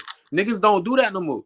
Like you feel me? I get what you're saying, but like this nigga actually listen to Steve Nash. Like I think these niggas commit to it. It's just these coaches' offense and ideas sucks ass right now. Like let's be 100. Like I think it's just that. I don't think they scared of coach. I think they don't know how to coach. Do you really think those players respected Steve Nash when he was hired as head coach? Yeah. Because I think they respected him because their brotherhood. You keep like y'all keep forgetting the brotherhood of the NBA. Like these niggas, because you never hear them talk about it. Let's not forget. I don't see. It's to me. It's to me. It's not the brotherhood. They respected Steve Nash because he's a fucking legend. That's a legend. That's brotherhood because they in the NBA. It's not the brotherhood. It's not the brotherhood because they respected that man because they grew up watching this man play. That's it. That's what I'm saying. The brotherhood of the game because they've been in the game. They know who this is. It's like you hire. Let's not forget. Steve Nash was not the first choice of those guys. Come on. Steve Nash was not the first choice of Kevin Durant and Kyrie Irving. It was Mark Jackson. But the owner the owner said no. They said we're gonna get Steve Nash, and they had to say okay. They had to say the okay to it because they are still getting paid by that organization. So they had to deal with it. It was Sean Marks who brought him in. It wasn't even the owner. What are you talking about? You know what I'm saying? Sean Marks had played with him in Phoenix. It was a connection like that. People thought it was just KD and them bring him in. No, KD had relations with him, It's like somebody doing like we keep getting these guys these power, but these guys run by Caucasian owners, and some of these are mixed owners and everything, but they're not owned by these dudes. Like, you know what I'm saying? Like these dudes making these plays. Like Sean Marks put his boy in. It wasn't that KD put his boy in. Like, come on. Like, I gotta think about it. They had a deeper connection than KD and Steve Nash. Steve Nash had that connection because of what happened in Golden State. So it made it smoother. You feel me? Like, yo, Steve Nash, shit, yeah, you know, he been teaching the game and everything. Yeah, that's once straight. you Yeah, got there. I Once got you bro. got That's why I there. said. Yeah, That's why I I said didn't it's say easy it's for not him the to bring Warriors Jack to me. Tony in. Cause him and Nash and Magic, they been had a click. They been had a click since they was in Phoenix. I'm like it though. If a real couple was in there, would you think that real couple will allow this super team to happen though? I think it's like I said. No, I think it's the probably Mike not. D'Antoni offense, like the 3-and-gun and the run and speed around. I think they got pieces to create a different type of offense. I think they got pieces to go in different formats of pass offense of the NBA that used to do, but it's just how they run in the structure of the game, like small ball. Like people is pushing that so hard. The media, even itself, everybody kind of I ain't gonna lie. Like AD is a stretch 5. No, AD is a 4. Like Yes, he's a let's be honest. yes. Like, but like they push it so hard like that. I don't Yeah, I'm think glad you said that because no. if you Go think ahead, about let Jen it, talk. if it wasn't for Bogut, the Hampton Five was small. What center they had out there? KD was the tallest nigga. JaVale McGee. We talking about Golden State or? No, when No, they I'm ran the saying Hampton 5, no. yeah, When they KD went was to like Hampton handstand. 5, Yeah. KD was at the 5, and they ain't had no big man out there. But you had a lot of No, players that they was had doing LaMarcus that. Aldridge. Oh, Lamar. Oh, Lamarcus ain't no big man. Yeah, but they put him forward. To me, KD's real position was the 3. Yeah, that's I'm what I just think saying, he like, played. He just got You that said height on him. 4. You said 4. It was No, he actually said No, 80. no, No, they he had said Anthony 80. Davis. bro, Anthony I Davis. said they had AD, bro. LaMarcus Aldridge playing center and KD playing the forward. 4. Mm. Draymond But was see, that's still a small ball because you still really don't small have ball no though. sin Let's be out. honest. Mm. That's small. That's real small ball. Because That's why. Aldridge is more of a stretch. He not a banger down there, so everybody gonna be on the perimeter. So when you look at it from that aspect, and you thinking about the coaches putting this type of team and these type of players in position to win the game, he not doing a good job of it. He letting them do that shit and figure it out themselves. Now let me tell you something. By Kyrie getting ejected yesterday, that exposed their real hand because KD on minutes restriction. You feel me? So you asking the other players to really come back and play role player against role player. That's what you really saying. Once Did, Kyrie got ejected, it was over. did Kyrie get suspended for a game tomorrow or something? Because he taking Nah, another he said person. he took a personal. He said no. Man, listen, that He man had know to what sit it out. is. Yeah, what? No. You They said said what? they sit out. No, they say he had to sit out because of personal Personal reason. Not because of reason. the Oh game. my gosh! Bro, what personal reason? What's this? The family? No, no, I think Kyrie don't- doing that shit because he know what the league doing that team because of what they did. And then they got it out for Kyrie right now. Yeah. You know what I mean? At the end of the day, man, it is what it is. Long as they show up when they count. Point Facts. blank, period. To me, I he's know tomorrow. I'm just gonna say this. I know tomorrow they better not have Kevin Durant on minutes to stretch him tomorrow. No, They they is, got to Luke. though. They But they got to. is They because got I'm gonna to. tell They you got why. no got choice. to, They got bro. no choice. Listen, They got Like, to. listen. If what you call them not playing tomorrow and Harden not healthy yet, they're not about to throw KD out there by itself and blow a no regular tire. I'm season, telling you, bro. they're not. Come Not on. on no regular season. Now, if there was the playoffs and they needed that game, they might take the handcuffs off. And KD, we might need it just for one game now. You feel me? Not, Or early But season. I don't Or see. early I don't season. see them doing Like, that right now in the regular season. Because yeah. I think they got enough to hold full. They still tied for number one, and they still got one more game against Philadelphia to break the tie to see who's gonna get that number one spot. So I know when they play Philadelphia, all three of them niggas might play just to And he show might be Philly, off the look what minute we working restriction with. then. And he might be off the We minute need to see what they're restriction gonna do to Joel Embiid, man. I'm gonna see. I'm gonna watch this game real closely when they go against Philly. I believe they need that Philadelphia win to prove they can all They three do, of them. Lou. Do They need Lou, that they Philadelphia do. win. It's Go a ahead, test Lou. game. It's a test game right here. It Lou, determines on how they come out. finish saying what you were about to say, Lou. They gotta do the same thing like they did with the I Clippers. think all three of them need to play that game to prove to themselves that they can play together. in a full game. As long as nobody rushed, nobody's not rushed back unhealthy. Like, cause we're not gonna rush Harden, bro. Like, don't rush Harden if you like 2 or 3 weeks out of the playoffs. Hey, but You know what like I'm I said, I seen the highlights, but I got the game recorded, and I'm Yeah. about to watch because my girl about to bathe my kids, getting ready for school tomorrow. So I'm saying? It's in the gonna be a room by different myself. experience. So, Like I'm well, telling you, what James, really happened with the Kyrie and Schroeder thing for them two to get ejected? Who saw the They game? were just 'Cause talking shit. They were just talking shit to each other. from And my then the ref, knowledge, it was just lip wrestling. It wasn't no pushing. It wasn't no nah, man, flagrant Nobody saw foul nah, the bro, involved, no hard Kyrie foul, to did me. push and they the throw ref's both of these arm. players out the game. Man, this league is so Kyrie, fucking soft, yo, bro. refs To is me, tripping. This shit Schroeder is fucking started that the was ridiculous, whole wrong. bro. That was wrong. But Kyrie did push the ref's arm. Nah, bro, come on, bro. But Man, yeah, that's I mean, yeah, but bullshit. Like it you wasn't even shouldn't have that get serious. ejected though. Yeah. That's dumb shit right there. They were just talking shit to each other.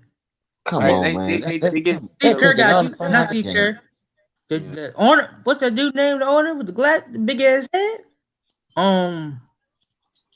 He got to do something about that bullshit, man. Oh, it's about Silver.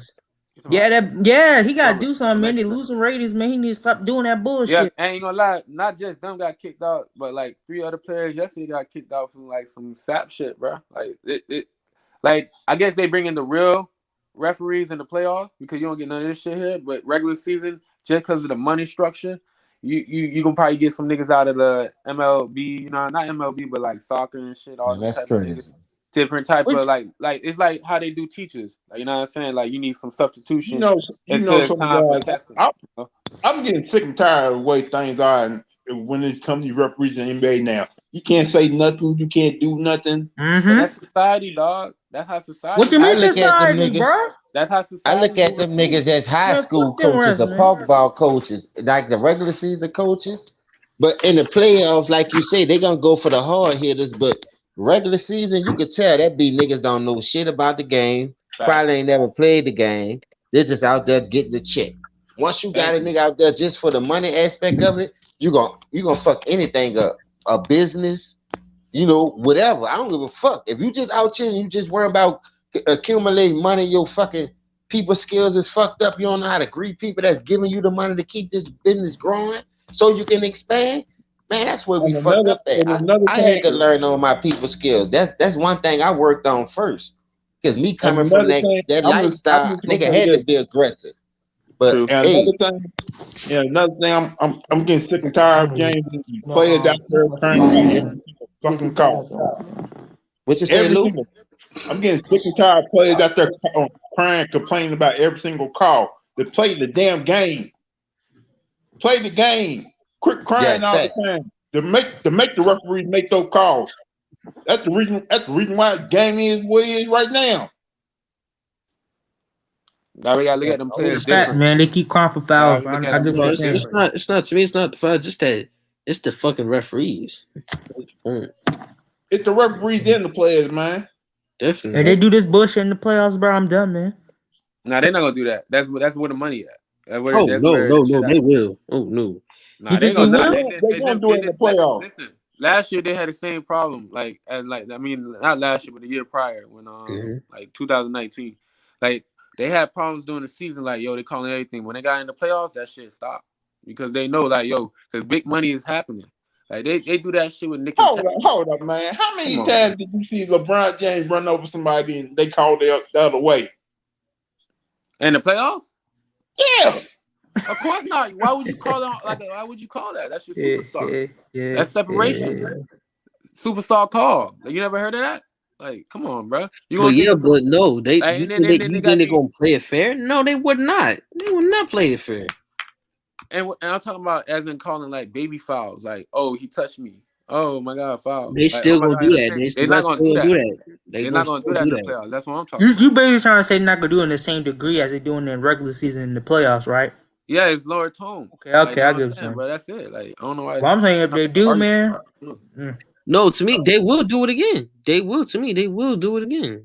You trying to say it's gonna be the same as the regular season? They won a LA and New York finals this year. So they're gonna make sure that happens. They're gonna make sure. Come on, bro. Let's not talk about that. Now we being disrespectful to them players who go out there and play every day. Them boys ain't. You think LA? I don't know. Denver looking nice. They've been undefeated since Where's they their got defense? You saw They yo, got no them. defense. They got no defense. They ain't got no defense. who Denver? You think they're gonna match up? You think they're gonna beat the Lakers? They ain't gonna beat the Clippers. Oh, They ain't bro. gonna beat the I'm talking about Clippers. Denver. I'm talking about Denver. Denver Yeah, ain't gonna go. I'm saying that because look at that. Jokic don't play defense. Bro, like you guys see the pattern, bro. Like, yeah, they probably I ain't see what happened with today because I ain't look at the games yet for today. But if you tell me they lost today, whoop de doo. But I'm talking about the last couple games. You gotta think about like this, guys. I'm talking about the NBA is trying to make their money back, and they willing to do whatever it takes just to make their money back now. You can't say that, bro. Come on, bro. No, Now you being I'm not. disrespectful to the game, bro. Well, That's crazy. I understand what you're saying about the Nuggets, but I'm saying, dog, they have no defense. You got your franchise player playing offense with no defense, and you don't. And the guy, but coach who doesn't know how to use MPJ, doesn't know how to MPJ. So whoop de woo, you can't beat the team against Clippers without your defense. Listen, bro. So I'm looking for what they did in the playoffs from last year, and not really structuring as a difference as their core, as in switching that up, and then continue adding on with the same coaches. Like, yo, like you gotta give them more respect. Like, them coming back from 3-1 last year and how they playing now is like you can't be disrespectful because Bro, that was last year. Yeah, hold on, Let me get these shout outs real quick. Bro, you ain't hear me? I Let said me get these shout outs real quick. In this year. Yeah. Shout out to Omega Red, Mr. Shelton, the True Killer. What's up, man? Long time no see. The underrated darkness in the building. And my little brother, the Maximus Royalty, you know what I'm saying? I appreciate y'all for being up here tonight. You know what I'm saying? Cooking on this thing about coaching and all that because it's one thing, and it's one thing that don't get talked about enough. We talk about these players holding these players accountable, but these coaches, man, I'm telling you, these coaches, man, a lot of these coaches shouldn't be coaches right now. But go ahead, continue cooking with y'all. No, I'm saying, I understand what you're Hey, saying. you know what else I like, wanted to think about? Hmm? Know what else I wanted to think about? Say, bro, you know, sometimes certain players can bring the best out of another player. Now, listen to this. We sit back and we watch how James Harden was being a leader. But now, since he got his game up, he don't have to lead. Look how he doing being a follower. Now, listen to what I'm saying when I say that. Imagine him playing last night. Kyrie could get ejected, and it just was him and KD on minutes restriction. James Harden don't take that team home because he know how to, maneuver, how to still get him and make everybody else be in tune. So when that landing be coming up here, sometimes nigga be thinking that dude be tripping sometimes. But if you look at the impact James Harden had on that team, you feel what I'm saying? Since he joined that team, whether he play by himself or he play with one of them, or they all three play together. Dog, he's the X factor. Because we all know Kyrie and KD, they one of the people that can basically get them, like in the mud, dance, get my shot whenever I want to, get in my spots. But James Harden being that flow general guy and the threat of shooting a three, say, bruh, man, big win by the Lakers though. Drummond had a big coming out party. Yo, facts. Aldridge ain't do the 22 facts, and bro. 10 that he had, but shit, bro, they came out and played, bro. Like for real, bro. Like, and they keep talking about this team don't have no help, bro. But that team stacked. I don't want to hear no shit. Nobody don't really have no excuses, bro. Everybody healthy. Shit, take that shit on the chin, nigga. Hey, y'all. But when LeBron and AD come back, they gotta use those players though. They can't be doing them. They gotta use their teammates now. Since you can see what your teammates can do out on that court, you gotta use LeBron. You gotta use your teammates more. You can't be selfish and think about yourself now no more. Like I know you're gonna probably see AD. Luke. What up, James? By you saying that, I was just about to get to that point right there, not knowing if you was gonna go there or not, because I thought you was gonna stay on the teammates. All right, say LeBron and AD come back. Now, do that make them role players back stagnant? Because yesterday, since they've been out, really, they've been having to carry more weight than they have when LeBron them and AD on the court. They could just be spot up shooters and just play great defense and live with the results. Now that they off the court, they gotta be playing more of a basketball. Like I gotta go to a move or something. I gotta go to the post and fade away here and there. You know what I mean? Now since I got to really play basketball, how that's gonna affect them, Lou, when they come back, and now you gotta just trade back out and just be sitting here like a catcher again. That's what I'm saying. I Hey, hate what's up, that. Big Vern? I would hate that if that happens. I would like, no, like LeBron, you can't be selfish like that no more. You 36 years old. You your teammates. You gotta trust your teammates. You can't just be looking out for yourself no more. You gotta trust your teammates. You want this fifth championship ring? Use your teammates. Like you remember that movie Celtic Pride? Yeah, I remember Y'all, that with Damon Wayans yeah. and Dan Aykroyd. Yeah, remember at the end of the movie they was like losing that game. Then the dude up in the thing, Daniel dude said that, "Hey motherfucker, use your damn teammates. You are not gonna let me go to jail like this. Use your damn teammates, motherfucker." Yes, I would never want to take away from nobody game. I sometimes don't give a fuck what team is on. It's just that how many minutes Kevin Durant played? He was already on a minutes He was restriction. on 22. So Joe Harris been, yeah, he played 22 minutes, not enough. Play Like 48 20, minutes. You 22 ain't must minutes play between half. that two. Like lower than So, 23 minutes. yeah, so you ain't must play half. So at the end of the day, that team was off yesterday. They got their ass whooped. So you gonna get cooked regardless. A loss is a loss. Y'all know how I got on this station. Y'all was already doing it before I did it. You dig? But I don't make excuses where I come from. I'm calling out my teammates. I'm calling out what you ain't do. This the play that cost us the game. I'm in your grill. So next game you can know. You know what I mean? Cause nigga hate to lose, dog. Losing is a sour taste in the nigga mouth. I ain't come out here to lose. I'm out here breaking my body up to lose, my nigga. No. And we ain't getting paid for it. So I'm just saying, now you niggas getting paid for it and you cheating the game. Yeah. And I know that got something to do with coaching, why these players doing this shit, dog. And I'm glad LB cooking on that. These players wouldn't have did that shit if they had great coaching. Now, don't get it twisted. Some players don't want to be coached. I ain't saying that for everybody. But one apple could spoil a bunch, my people. If you see this dude do it, and I can have a great coach and I don't get over that hump, but y'all letting him do it, shit, I'm about to start doing it. So fuck this great coach. I ain't gonna make it win anyway because y'all letting this nigga keep doing shit like that. So now I'm about to get along with the program. Seems like that's the only way everybody gonna win anyway. So I'm just saying, it's how you want to look at it, man. We can't always be one-sided, one-dimensional all the time. Hey, you gotta have an hey, open mind about a lot of hey, these James. topics and how shit been ran. Hey, James. What's up? When you were talking about Kevin Love earlier, you said that was on coaching. Was that really on coaching, not more on LeBron? Because remember, Kevin Love was a WWE machine in Minnesota. When he came to Cleveland, they forced him to be an outside shooter. Like, was that really on coach? Man, like, personally,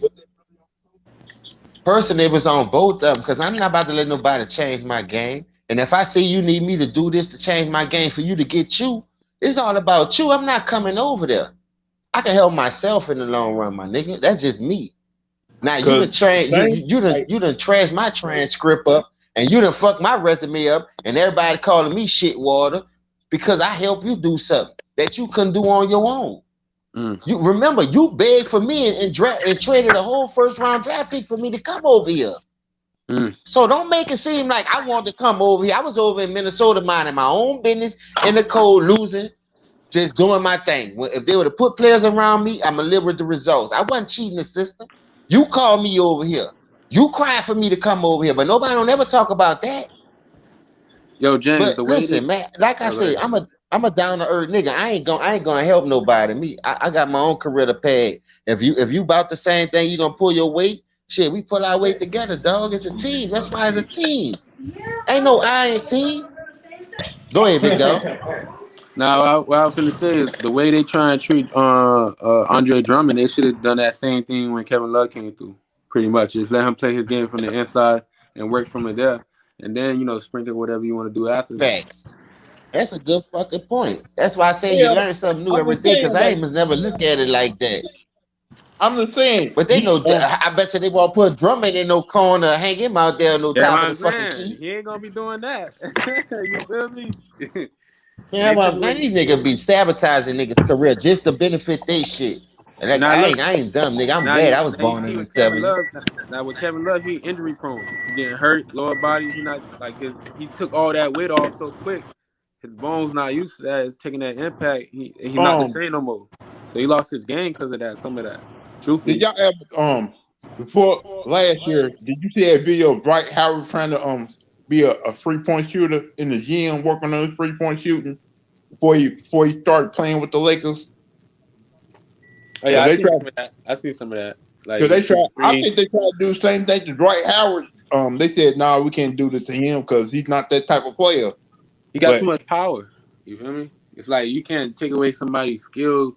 It's like I feel like now LeBron realized, yo, these L's I'm taking, these type of L's, I gotta let these players do what he did. He fucked up. I thought he turned the page last year with AD, how he set up that team for AD. I'm like, oh shit, he's turning the page of just saying, yo, we're gonna play with I'm gonna play throughout the players of in their skills. Then this year he switched the whole shit up, and I became more about offense running through how he should be running it in a concept way, a better for his game. So that shit, and that's now you look again. That's how AD got hurt because he playing minutes at the 5, running, stretching like that. When you had two backups, as in Dwight Howard and Joe McGee, who just more of like a stretch 5 that you really need, that you didn't need AD to be doing. You know what I'm saying? And then have him do all that extra shit that you had throughout the season. And then you could do all that stretch 5 with AD in the playoffs when it's condensed, not throughout the whole season. And then depend on that again in the playoffs. So you making that shit a runoff. You feel me? So it's like, yo, you definitely straining his fucking everything. You know what I'm saying? That's why like the health and Hey, that's everything. stress on the muscles. Yeah, bro. Cause You're you right. you got You're yeah, right. bro. Keep Like looking. yeah, facts. You know what I'm saying? Because that's why, like, back then, the way they played, bro, was more healthy Why and would more you? beneficial. Go ahead. Now, what you said, James?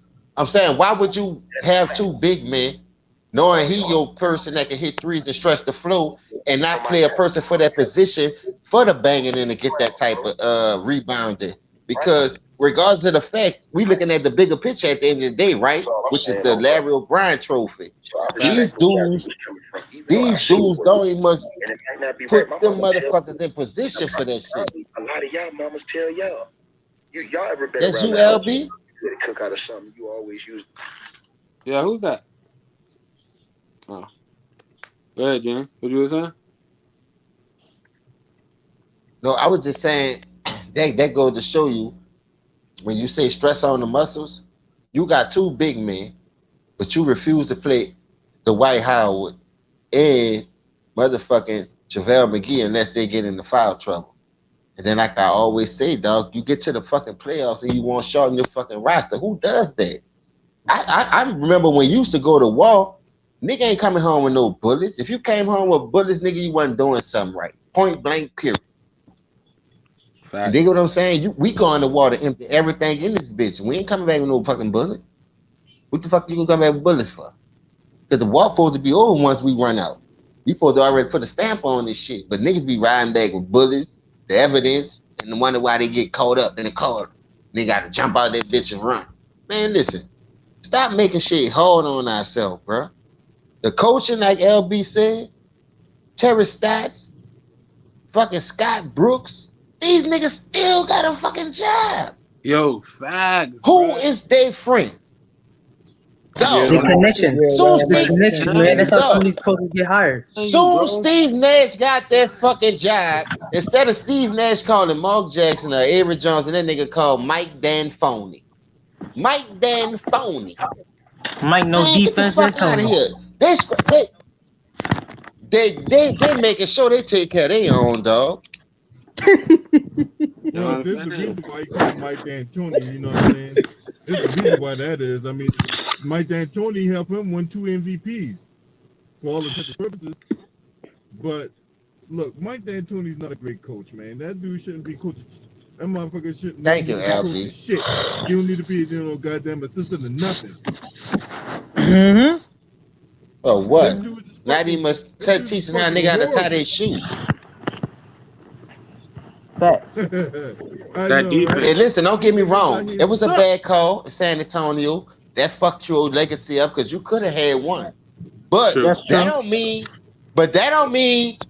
That don't mean you was gonna run through Detroit, man. Detroit was the #1 defense in the league at that time. Man, they were the HR motherfuckers alive, man. Defense still win championships. Don't get it Ain't nothing twisted. lacking in that, bro. You a champ. Like they got lack of respect for Detroit when it comes to their championships in the mid 2000s, dog. Cause that shit, you gotta understand how they play offense and defense. Like on the floor, they play. That's a whole playbook, Piston playbook. Like straight up, they got a whole setup. You know what I'm saying? Shit, Gio. Yeah, I want Scott Brooks out my fucking team right now, man. That nigga, his defensive strategy is They said, horrible. but that team not bad. Dog, They they got got Who, the bad. Wizards? They got good players over there. Hey, hold on. They We got gon' solid players over there. true. We're No, gonna still hold trade on. Bradley Beal though. Huh? Let me chime in on that one. Let me chime on that one because I'm in the DC area too, man. You know what I'm saying? Hey, Look, the Wizards is my the favorite team, Wizards man. got a That's why I star brought it up, Virginia LB. Cause lineup. you Hey, I'm in hold on. Virginia. go ahead, LB. The Wizards got they have a stars and scrubs lineup. Outside of Bradley Beal LB, this and your Russell show, man. Westbrook, Go ahead. you're literally asking Bradley Beal and Russell Westbrook to put on superhuman efforts every night for them to even to compete, let alone win the game, right? Mm-hmm. Now, there ain't no excuses here, right? Ain't no excuses here when it comes to these guys right now. You know, when you make the bed, you gotta lay in it. But look, they don't have a whole lot of talent. The Wizards don't have a whole lot of talent outside of Beal and Westbrook. Fact. I know guys like Denis Abidjan, a guy they drafted out of Israel, Esau Bonga, a guy that was in the trade for the Lakers who can't seem to find a fucking comb. Goddamn, Alex Len who bounced around the league. Fucking, who else? Garrison Matthews who's a scrub. Those are the motherfuckers that's behind Russell Westbrook and Bradley Beal. Scrubs. Hey, but Yep. LB, let's be 100 though. Yeah, we got horrible. We don't got that much good players, man. I will give it. Let's be 100 though. Let's be 100 though. Let's be truthful though. Like when did, because I'm hearing this a lot. I don't got talent. When basketball became talent, basketball became basketball when you learn how to play the game. You have players that play basketball that's very talented, but it's like, yo, that's why I'm saying go back to Scott Brooks. They go back to the GMs. They go back to them how they send that offense up, bro. Yeah, man. Listen, Like, come on, I take fundamentals over talent any day. Them boys got that Because you jumping out the gym, that don't mean you got fundamental IQ. I agree with Holmes. Listen, LB. This is another thing. LB. We all want 2 superstar caliber players on the team that can give us a chance to win. They got that. I don't give a fuck if you don't got nothing else. They got everything. The Wizards. They got Westbrook and Bradley Beal, and them niggas came and get to the playoffs in the East, nigga. Come on, man. Yeah. Say, bro. Hey, I will say this. Nigga Scott Brooks is shit water. Dump the juice. He nice.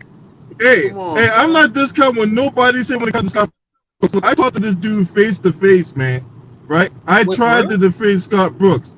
I can't. Yeah, I talked to him face to face last year. I put up the video. Let me tell you something before you say. Hold up, LB. That dude had Kevin Durant, Russell Stanbrick, James Harden, Serge Ibaka, and that nigga Andy Ibaka, and that nigga still couldn't. No, Kevin Durant gave that nigga that first game. Now let me tell you something. Kevin Durant them was winning game 2 most of that game before LeBron them was going back and forth towards the end, and it came down to that controversial call. But Scott Brooks, you can't help them dudes close that with all that talent. Nigga, it's you. Nigga, it's you. One more time. Strike 3. Nigga, it's you. Facts. Bob, hey, can I say something real quick?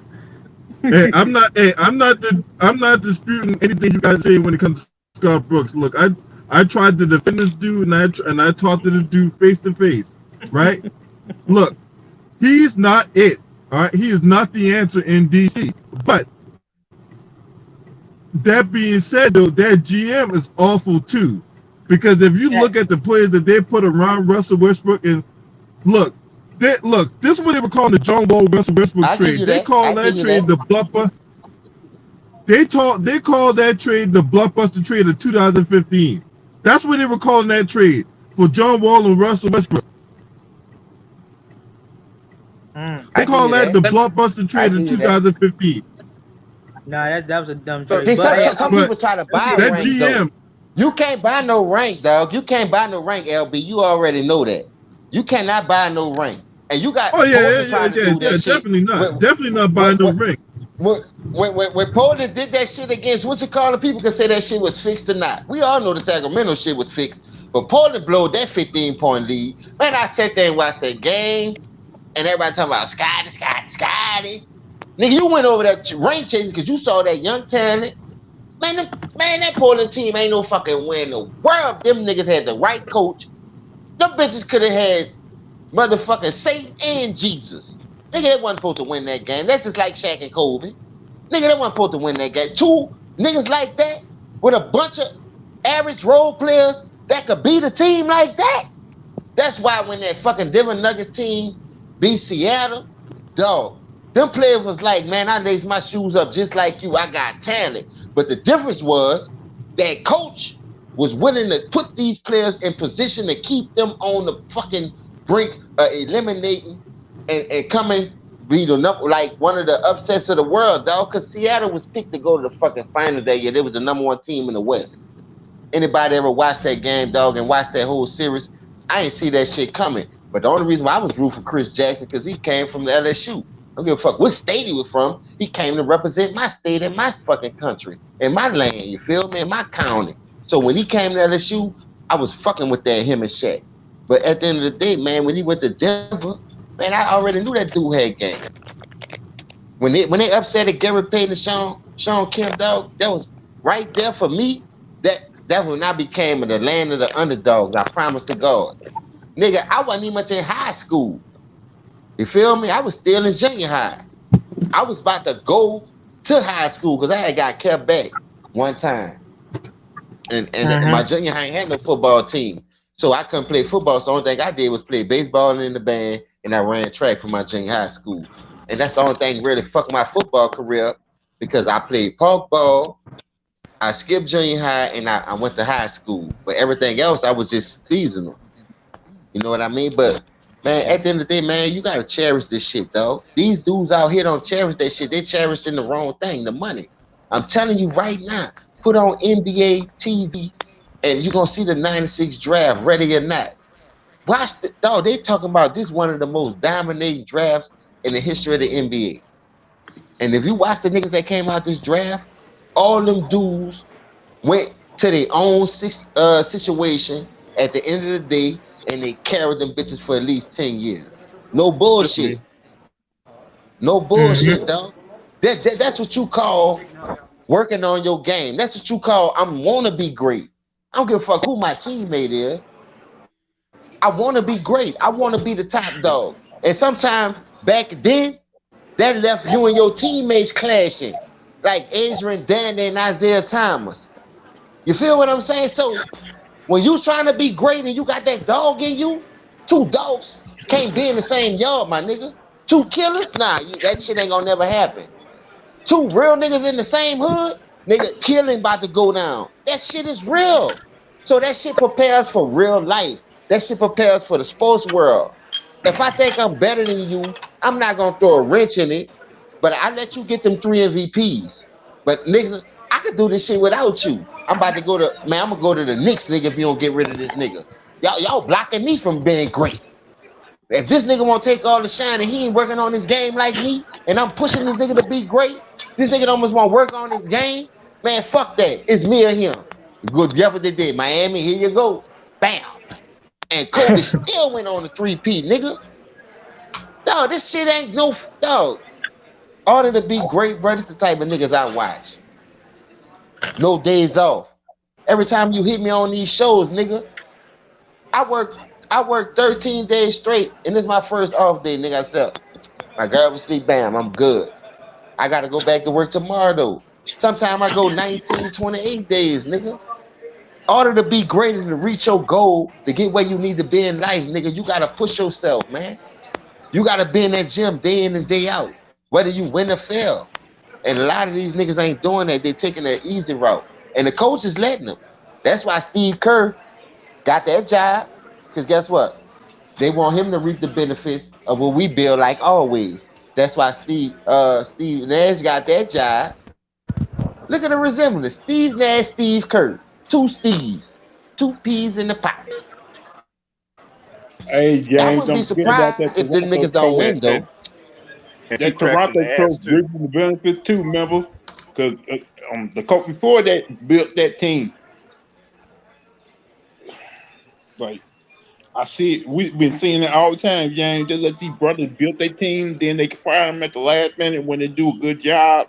And they get these little Caucasian coaches up in there. Say about 4 coaches I feel bad for, maybe 5. Paul Silas, Line, because of the chosen Lionel one. Hollins. That nigga got fired. Lionel Hollins, he another one. I got Mark Jackson. I got Dwayne Casey, and I got the dude who coached the Phoenix Suns. They gave him a bad deal in New Orleans. That dude just came from the playoffs, and y'all fired that dude because y'all wanted What, Alvin somebody else to Gentry? reap the benefit. No, the other nigga who the Suns coach. What his name is, man? What the nigga name is?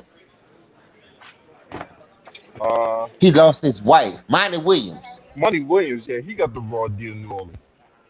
Yeah, he got a raw deal in New Orleans. Man, I was so hot, boy. No, we about to Hey, ride that bitch.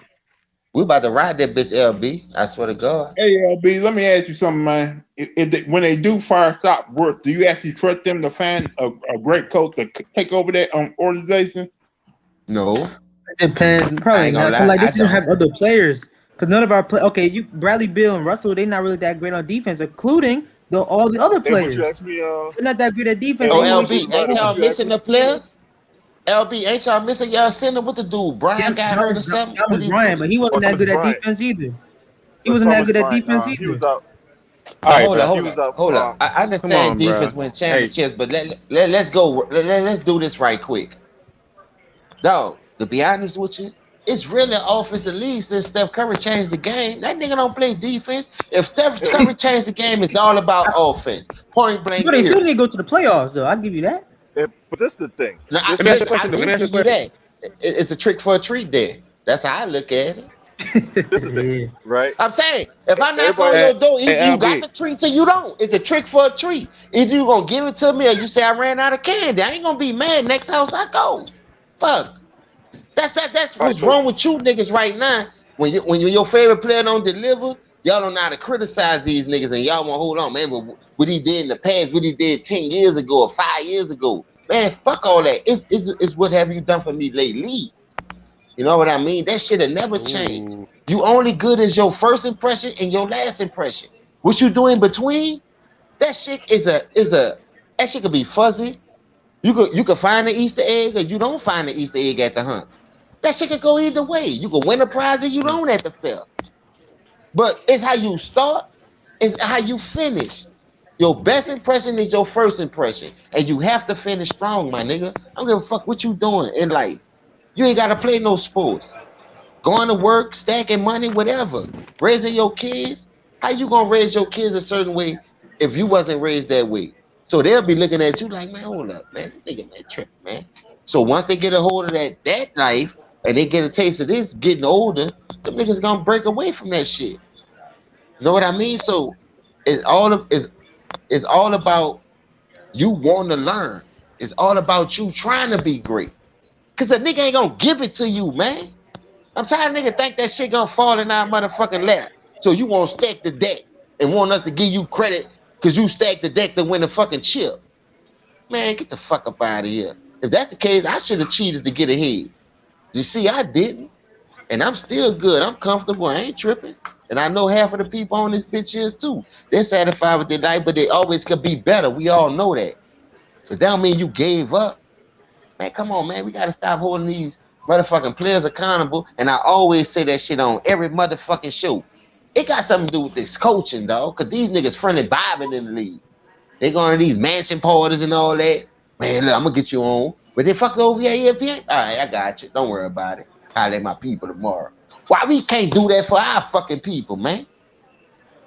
You want me to be satisfied and watch this old water whip ass shit and knowing how these niggas scratching each other back and fucking over us, and they using us as the monkeys in the race to get their goal. We out here running up and down this motherfucking court, and we padding their legacy. Man, fuck all that. I'm done, LB. Nah, That's offense right there, man. James. Can't get Cook that shit can't get all salad. the way. Y'all can go ahead and cook because LB Can't all get that food. BLT salad. He good. He said BLT salad. Yeah, eat healthy, nigga. Shit, I ain't gonna lie. I ain't gonna lie.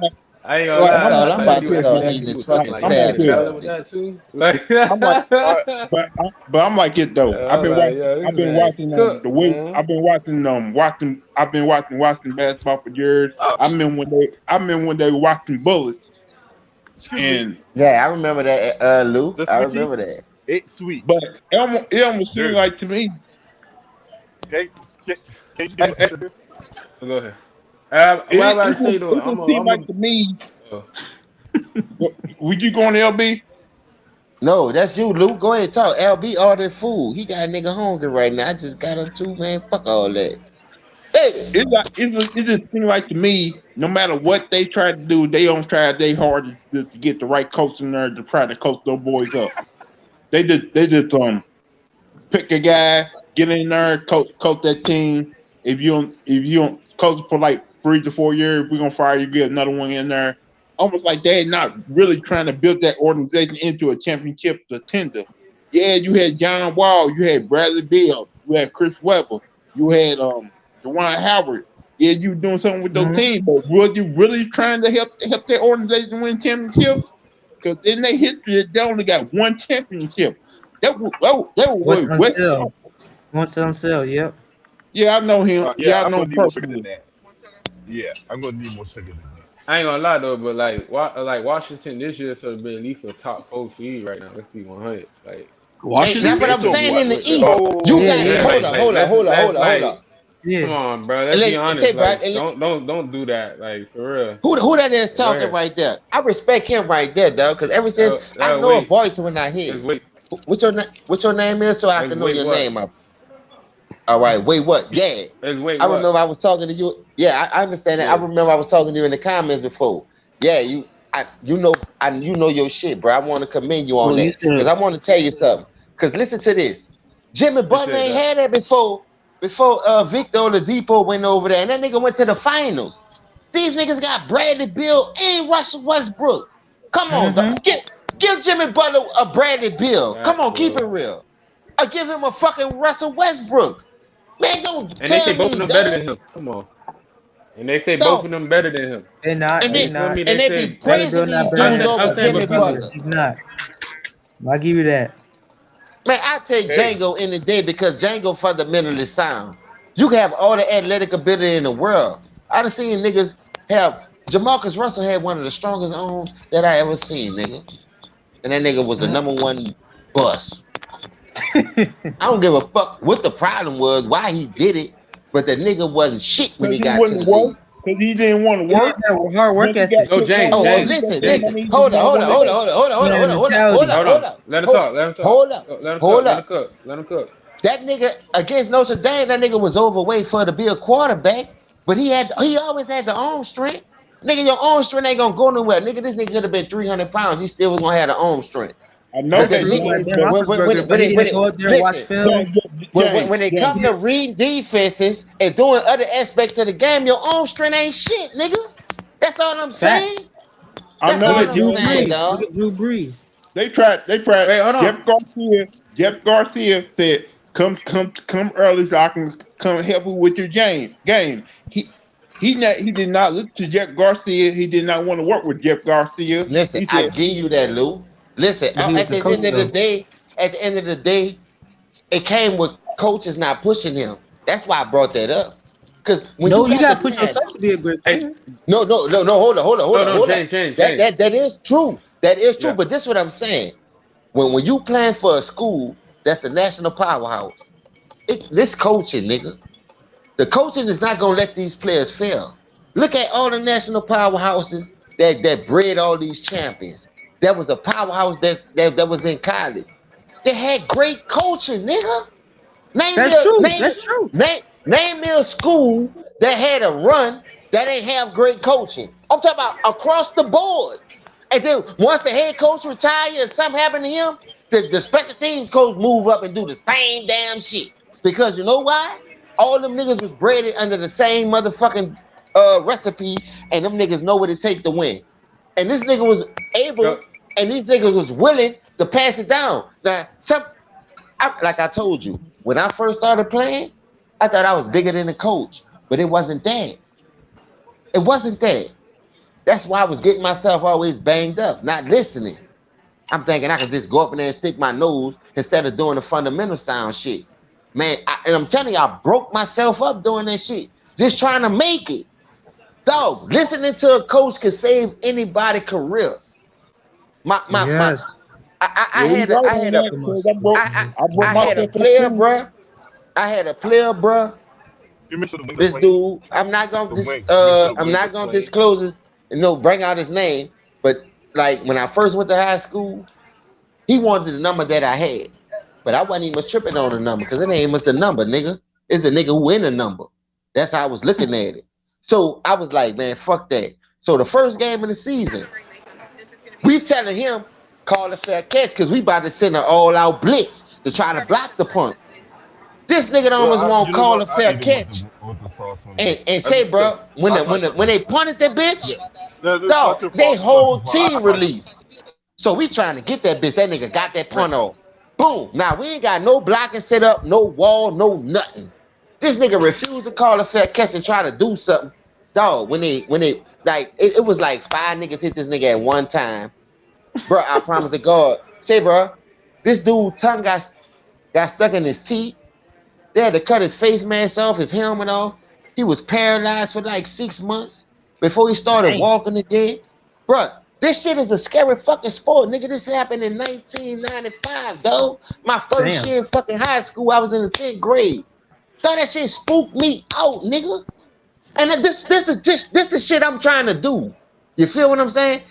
I heard you can feed your family by doing this shit. You feel what I'm saying? So I might as well try to do it and get money by it. So I took that shit serious. Or go to college for free. Yeah. That's what I'm saying. I was trying to get a degree. I was trying to do it all, nigga. I was squatting 360 in the 10th grade, 465 in the fucking 11th grade. I got ineligible because I got suspended for 2 years. I mean, I got kept back for 2 years in the 7th grade and in the 10th grade, and I dropped out. And that was going against my units and my eligibility of playing sports. And I ain't know, nigga wasn't teaching me that because my people was workers. That's why I work the way I work, because I watched them do the same shit to get where they at. Homeowners, land, shit like that. So I'm like, man, fuck. Whether I make it or not, I still got to work anyway. So I'm working, I'm playing the band. Like I say, every sport that come along, you just got to, you got to train your mind, dog. Some people just quick to give up. At one time, I was one of those niggas. Until I got around some real people, until my real people started pushing me. Man, you got a lot of potential. One thing my coach always told me, he said, man, I commend you trying to play a position because you got the knowledge and the ability to do it. But you putting wear and tear on your body, man, you ain't gonna last. I'm like, man, I'm just trying to help us win. And say, bro, when he said that shit, that nigga was right, man. Semi-pro cup, I'm playing that shit. I'm like, T Price, man, that nigga know, man, my name was fucking ringing in this bitch. I ain't gotta explain nothing to no fucking body. Around that time, nigga, internet just came out 2006, nigga. Katrina hit 2005. That was my last year. So of course you ain't gonna see nothing. Pussy ass niggas out here trying to shit on a nigga like a nigga ain't never did this shit or live that fucking life. Man, I would run over anybody right now, broke shoulder, broke toe, whatever. I give up, put some money on the line. I smash a nigga right now. But a nigga don't want to hear all that. A nigga don't want to hear the truth. But I ain't in here to must discuss me. I'm here to discuss this pussy ass coaching they got going on. Because I had a coach to tell me certain shit, but I thought I was bigger than the coach. But when we had coaches doing that shit, but we was putting the work in because we was playing every sport, every season.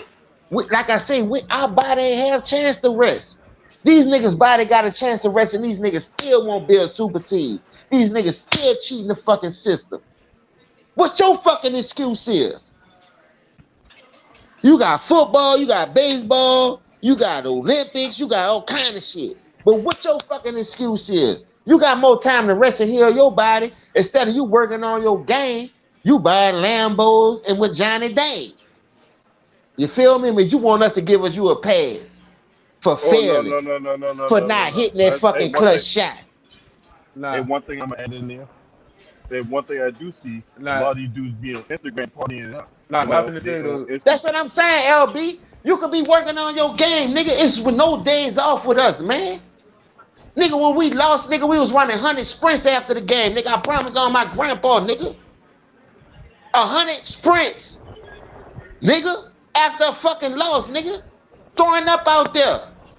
Ain't nothing to drink but water. Ain't no Kool-Aid, no fucking Gatorade. Nigga, drink this water. Nigga had that gabbing. Niggas came and get to the fucking car. Grandpa was like, man, that's a tough loss. Man, look, we gonna shake back.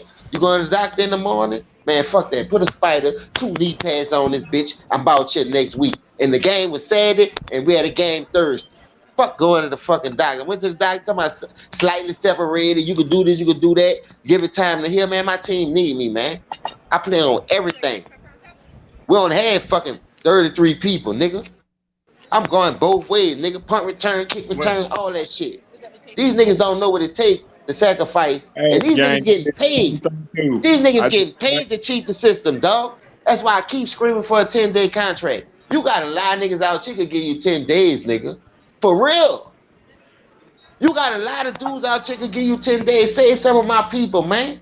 They got people out here right now still got game. But you refuse to give us that bread and go to these fucking coons and buck dance that's gonna kiss your fucking ass. Dog, you can't tell me if it weren't for Steve Nash being in that system with Mike D'Antoni getting 2 MVPs, that's why that nigga got that job. When you got way more people, way more high qualified than this to get that fucking position, you dig, to help that team in way more aspects than D'Antoni can. Because once you put that big three together, it ain't much about offense no more. So what the fuck you signed D'Antoni for? Somebody tell me. Y'all can go. I'm gonna listen to this shit. Be honest with you, James. I think the best coach for that job would have been Mike Brown. Because Mike Brown would have got the boys playing defense. He would have got the boys playing the right way. All right, I agree with that, Luke. That's what I'm saying. Once James Harden, I don't fuck all that. Kyrie was there first, and then KD came. Once they got together and you added James Harden, it's not about offense, dog. It's really about defense. So tell me why the fuck D'Antoni is on his cruise ship going to Cancun, going to Jamaica, enjoying his free ride just so he could get a ring. Tell me. That's what it's about. To me, that's what it's about. Tell me I'm lying. You're not lying, James. And Why right now, having D'Antoni on that staff is going to may cost them championship this year. Hey, I seen New Orleans bring Deuce McAllister back just so he could reap the benefits of that 2009 ring. And that man wasn't even much playing. That's a real organization. Blood, sweat, and tears, man. Listen, bro, at some point in time in your life, bro, stop looking for shit to fall in your motherfucking lap. Call these coaches out. Just like you calling these players the dick ride and come help you win the fucking ring, start putting these fucking coaches on the fucking high seat. These niggas ain't doing that. Because you know why? Like Draymond, fuck Draymond. DeRayman, he got that $100 million. Nigga ain't worrying about teaching no Wiseman. Good thing Wiseman hurt. Lord working mysterious ways. And I ain't here to badmouth nobody, wish no bad luck on nobody. But he led that bed when he did that to Pascal. Hold up, Luke. He led that bed when he did that shit to Pascal when he quit on them dudes once Curry went down. And they asked that nigga about that shit. Well, why you ain't doing this and doing that? Woo, woo, woo. Nigga, man, fuck that. Fuck nigga hurt his fucking finger, man. Puss ass. Man, nigga hold, man. That nigga hold, dog. I'm telling you, listen. A nigga right now could walk down Bourbon and enjoy themselves. I promise to God. If a nigga know you a pussy, it's like smelling blood in the water. A nigga gonna come get you. See, that's the difference between dealing with somebody that's like a Kobe, a Jordan, a Shaq that used to smell blood. So that's why he won those 3 MVPs. Ty McCullough. Who else he played? Rick Smith. Who else he played? Uh, who the first one he played? Rick Smith, Ty McCullough, and somebody else. Whoever was on that first three-peat. I forgot who it was. No, I just know it was 2 of them. That's why he won the MVP. But people forget what Kobe Bryant did to help him get there. Like in the Indiana series when Shaq fouled out and was in foul trouble. Damn near the whole series. Well, who was carrying them niggas? But Shaq still got the MVP of that. Hey, Nigga hold don't on, y'all. think. Hey, hold on, y'all. Hey, Cedric Clark. Now, I let you in my chat room tonight. I'm not in the mood for no dumb shit tonight, all right? I will kick your monkey ass up my chat room. You do LB, look at it. Chill, LB. Chill, LB. We good. We No, good. let him talk. Let him talk. Let him talk. I ain't afraid of that nigga. Let him talk. Hey, hold on. Now, come in here. You gonna learn today, all right? There could be. I ain't in the mood for no stupid shit, all right? Hey, I didn't even say. Oh, this our boy, her LB. This your little punching bag. This is our long-term project. Hey, yeah. Hey, listen. Let he good, LB. Don't let him do his thing. Let him You know talk. what I mean? What up, I ain't gonna boy? lie. I ain't like I said, dog. I ain't come over to preach or nothing, dog. It's just that, bro. It's hard to understand why the game that everybody loved to watch and play when they was a kid, wanted to feed their family off of, just change all of a sudden. Cause they see a dollar sign.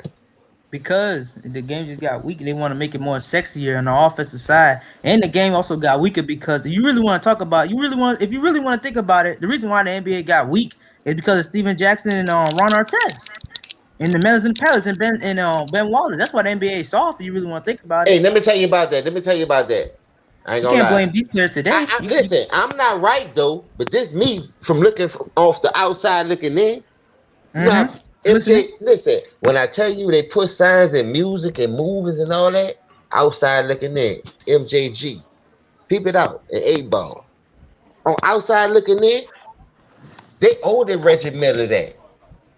So they made a trade, they drafted, woo, boom. Steven Jack coming off that championship with the Spurs in '03. Bam, we got a team to help Reggie go out on top. At least get him a ring. He a legend. He the best 3-point shooter before anybody we done seen besides Bird. I'm talking about that can really just run around like he was doing and just boom. Far as my era that I seen. Now I done went back and watched a lot of greats. Ray It wasn't Allen. that many teams. But he was before Ray Allen, man. That's what I'm saying. Listen, bruh, when Reggie came out and what he was doing, what he did against New York and scored them 8 or 9 points in whatever many seconds, man, that shit was a record damn near. At the end of the day, niggas saw him coming. They had the defense.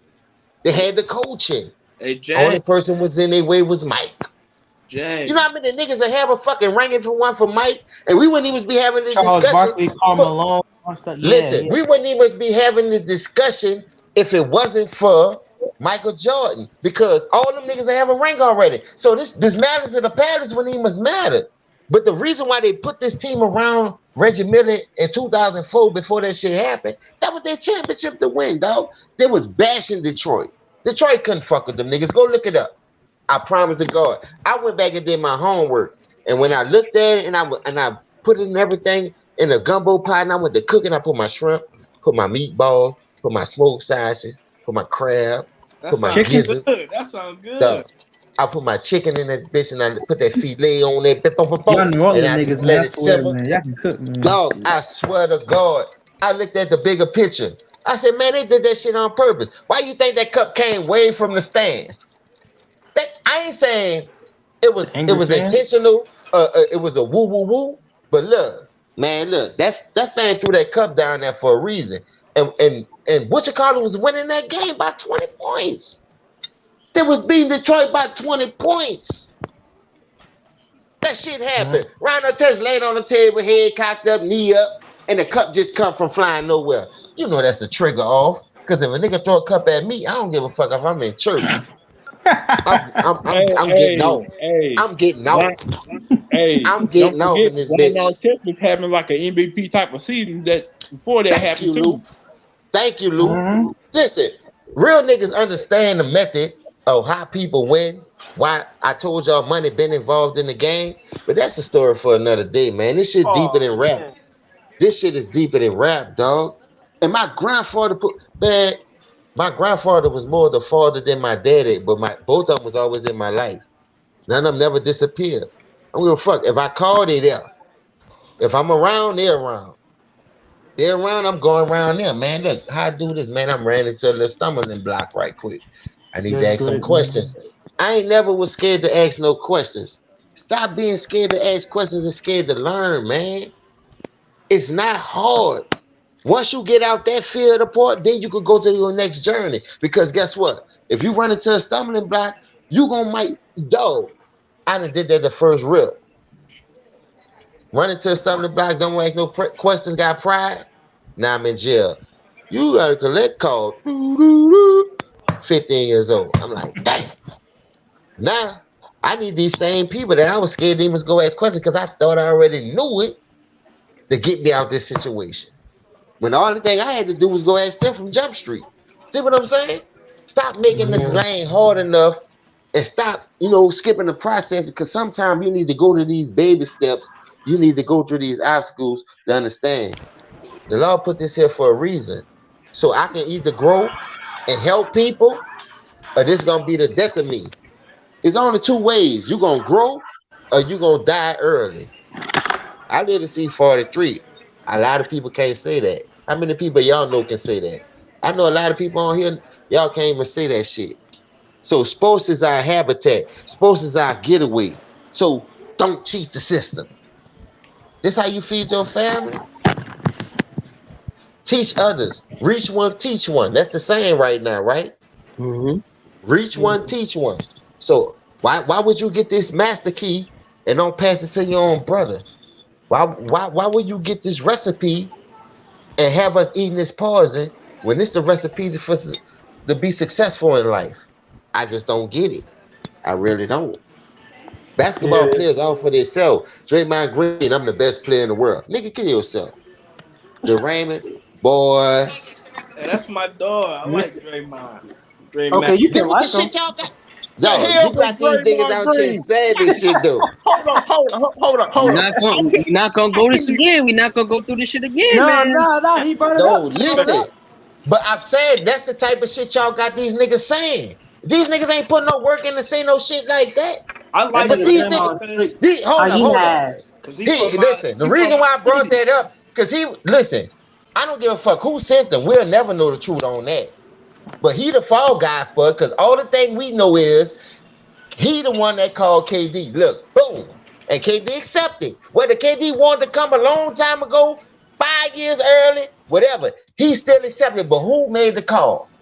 Who initiated this shit? Draymond Green, the Raymond, him.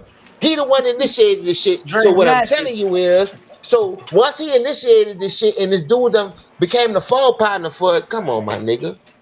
How can you not accept that? How can you root for a man who went on live TV talking about I'm not motivated by being a 10th, the 7th, or 8th seed? I'm motivated by And Ticket represented them dudes yesterday. I missed that video. I was so mad because listen, I don't like shitting on niggas. I want all my people to succeed. I saw Steph coming since Davidson.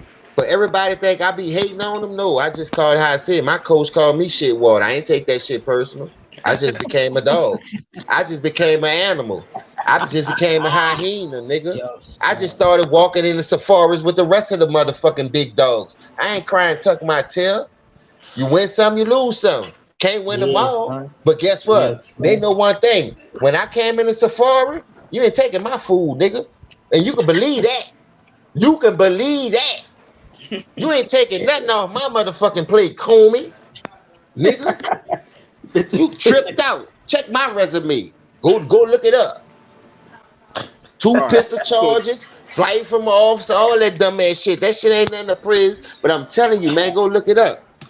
I've been a dog. I'm getting away, nigga. I've been scat pack.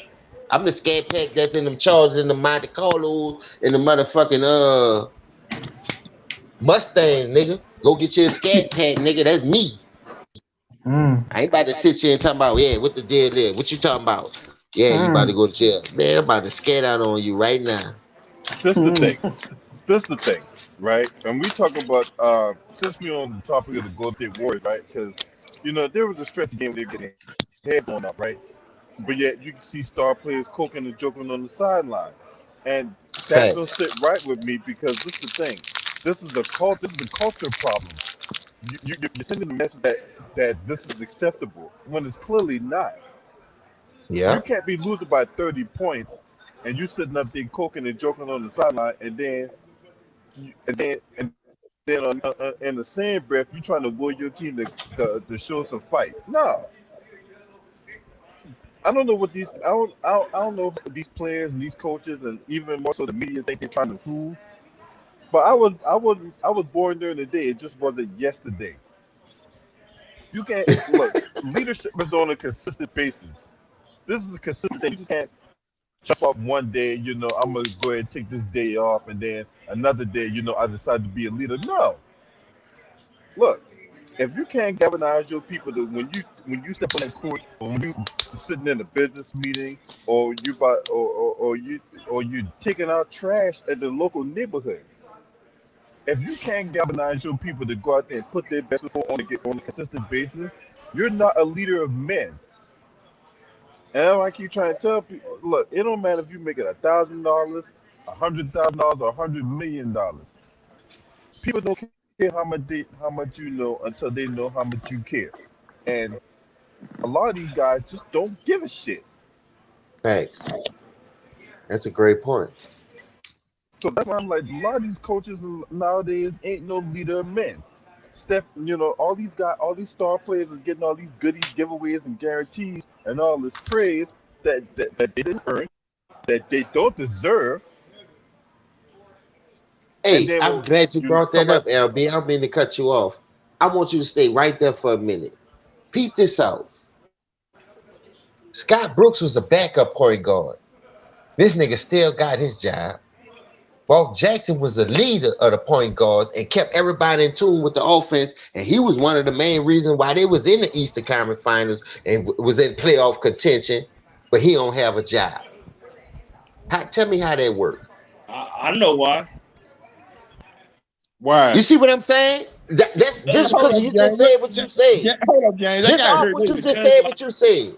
I gotta because hear like this. Why? Mark Why? Jackson, Why? he was like Mark Jackson, he was like spiritual, and like he was spiritual. Man, that ain't got nothing to do with no basketball, dog. I know, How I, you I gonna know tell that. me I'm what to just saying, believe in? This ain't got nothing to do can't. with no basketball. Like my I'm just grandpa forced saying me to that's go to why church. though. Hold on, right quick. My grandfather forced me to go to church. Once I seen the first pastor fuck up, I already knew they was hypocrites. It didn't take me 2, 3 strikes to fucking bump my head to know I'm church saying, wasn't good, one for everybody. Now you got ATMs in church. So what I'm telling you is, man, listen. Once you learn from the first mistake, it's up to you to start teaching yourself and to start believing in what you teaching yourself. It's up to you to start believing in what you starting to follow to teach you the way to go. So I ain't about to follow no nigga who gonna leave me in no grave or no jail. So I'm about to follow a nigga who gonna lead me to the promised land. Point blank, period. So what I'm telling you is niggas gotta stop making fucking excuses because excuses is for assholes where I'm from. And only shit come out them motherfuckers. And I'm tired of smelling shit around here. I need to smell some fucking fragrance, some aroma. Maybe some Cali weed or something. I don't know. Let me smell anything but shit that be coming out some of these niggas' mouth every time making excuses for some of these niggas who scared to walk on that coal, who scared to get burned, scared to get stung by a fucking bee, who scared to get a jam fucking finger and won't quit on the whole season. That's all that shit was, a jam finger, because I broke my knuckle, and I swear to God, nigga, if we had internet, once I get my live up and running and I get it, I got all the niggas' numbers in my phone. These niggas could tell you, nigga, you need 3 fingers to play a motherfucking horn, and I refuse to let my band go down in the flame of glory. I had 2 fingers out there waiting on them bitches. Section leader. I'm the leader. Lead by example. I ain't get on that bitch with no can say, oh, I can't go. This is the reason why I couldn't win. I got on that bitch with 2 fingers and won that bitch and got us a fucking trophy. Ask these niggas, nigga. Ask, I promise to God on everything, nigga. I got my pinky finger and the ring finger. The only 2 fingers that's not in the cast, and I'm still singing that bitch. Octaves, low notes, whatever. Them niggas like, man, nigga, this nigga. Dog, I bust the whole uniform. The band teacher asked me, hey, they let you back in school? I said, yeah, I'm good to go. What about the cast? I said, man, I could play. He said, man, you got 2 fingers. I said, man, listen, I could play. He said, let me see. Hit that bitch. He said, let me see if you can put the band suit on. This our first year in the band suit. Man, I bust a hole in the fucking sleeve, putting the cast in that bitch. Boom. He said, man, don't worry about it. I get it fixed. Come on, you dedicated. I like niggas like you. And that nigga let me march. He ain't had to let me do that. I said, man, I told him just like that. I said, man, I refuse to let these niggas go down. This is my last year. I'm in the 12th grade. I said, I ain't got no more memories of this shit, man. I'm marching. You tripping. That's the type of nigga I was, man. I get my wife on this bitch and she'll tell you, nigga, whatever I say, I'm determined. I'm gonna make that shit happen. I'm gonna talk it into fruition. Slim Thug showed me that. These niggas out here talking to killing and all that, and they bringing that shit into fruition. That's why they dying. Slim Thug said, man, stop talking about this shit. Talking about you gonna have 1 million. Talking about you gonna be in the Bentley in a few years. Talk that type of shit into fruition. These niggas out here bullshit with their life, man. I ain't with all that dumbass shit.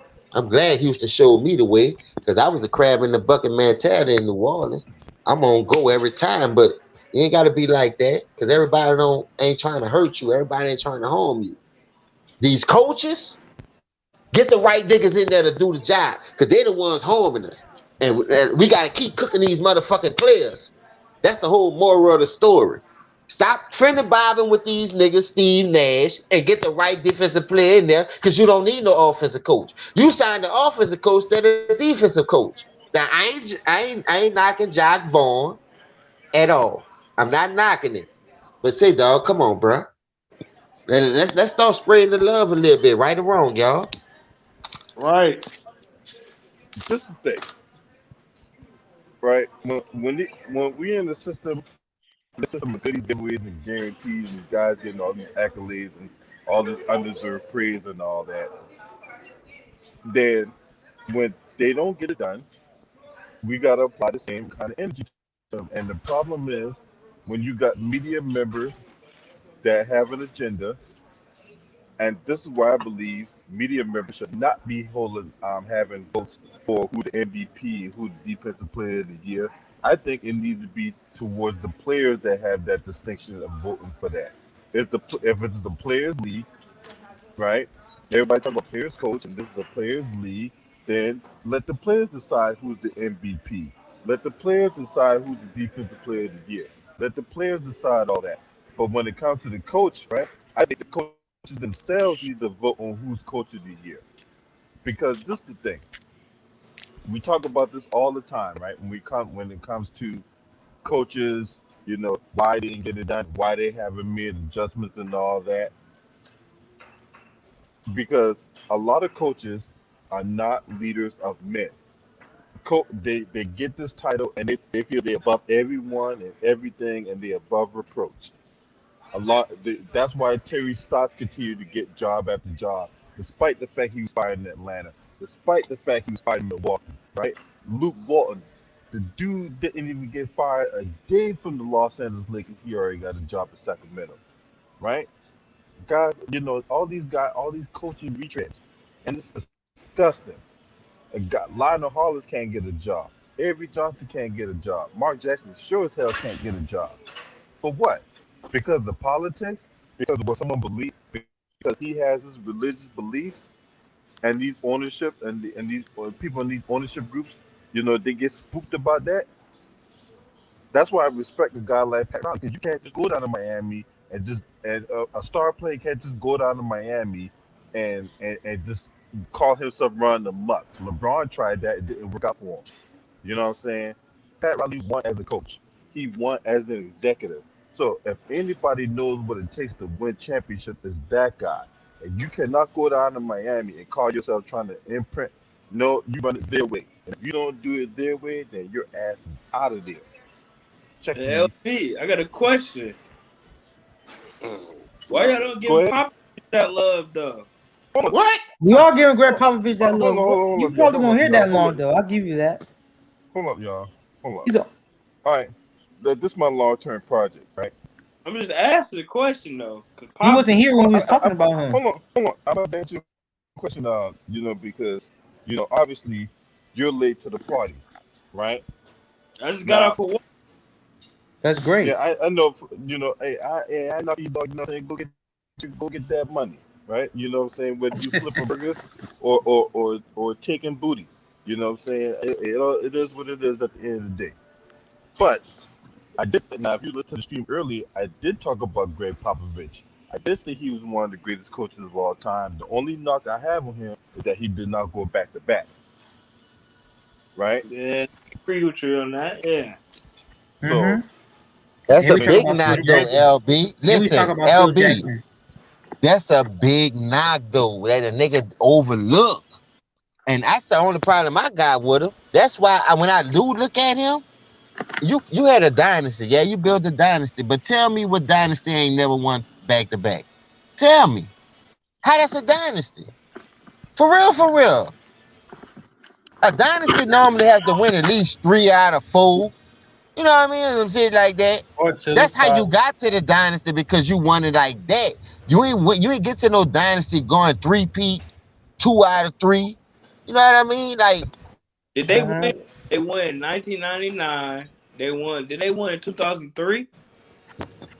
no, when they Yeah, next yeah. year they won it after '99. That was a big ass gap. So count from '99 because when the Lakers took over, that's what I'm telling you. When the next time they won? I don't know. Not a long time. When the Lakers, Kobe, Oh, The, I Shaq, Lake, think it was the, the 03. Lakers won They what? beat the Kobe. Nets. They beat the Nets. They beat 2005 the Nets in game 03. because hey, hold on, hold on. Hey, shout Hold up, did out the to the homie Spurs win Cesar it? Malone. Shout out to the homie They Cesar beat the Nets. Malone They in the beat the Nets building, in man. I 03. appreciate you, man.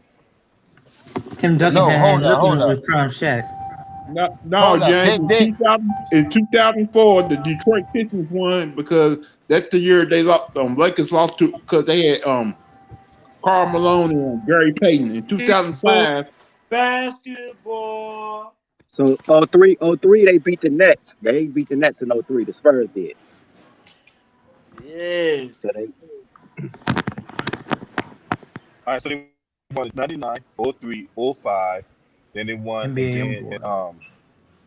07, and then they won again in 2014. They never went back to back. That's the only knock I got on Greg Popovich. Outside of that, he's a great coach. Yeah, that's what I'm When he saying. first, So when he first, LB, when he read them first years took, again.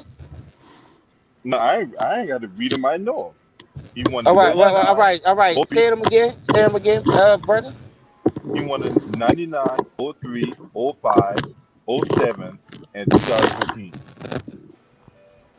But Pat Riley, 99, but 03, Pat Riley, he didn't 05, go 07. back like that. But I'm gonna tell you this: they won in 3 different decades though. The 90s, the 2000s, and the 10s. How many teams did that? No, because how long that team was together, that's easy to do. They never broke up the foundation of that team. They only switched the role players. The foundation never changed though.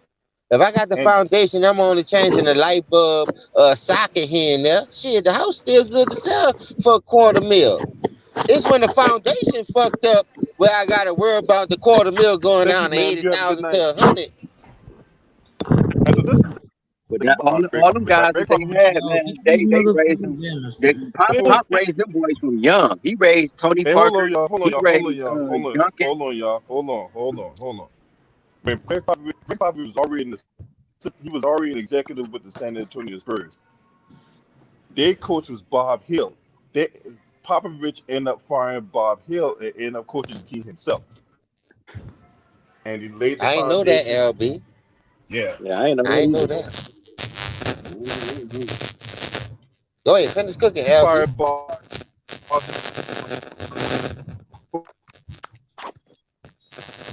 because they were going to kick Tim Duncan out of Wake Forest in '97, I believe. That's when Tim Duncan came out. You're right. You're totally right. 97. So '96. So look,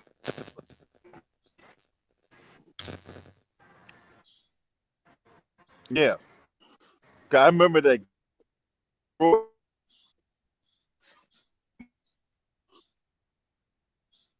Uh, uh, You but good? anyway, she had to learn, and this is how you're the officer in the Air Force. A lot of people don't know that about LB, you Greg must be Popovich, right? driving. So You driving, LB? LB, you going through a tunnel, dog. Yeah, you uh, must be driving. You uh, going in and out. I'm about to go to my car It's like now. you going through a tunnel. Hey, you want to know and plus you had to think about this, guys. Tim Duncan gave up a lot of money to keep that team together for years. Yeah, right. Fact. That He was was right. doing a lot of sacrificing, Lou. You right. He took pay cuts and all that stuff towards the end of his career. But look, you gotta give Popovich the respect for this though. He didn't go back to back and none of that stuff.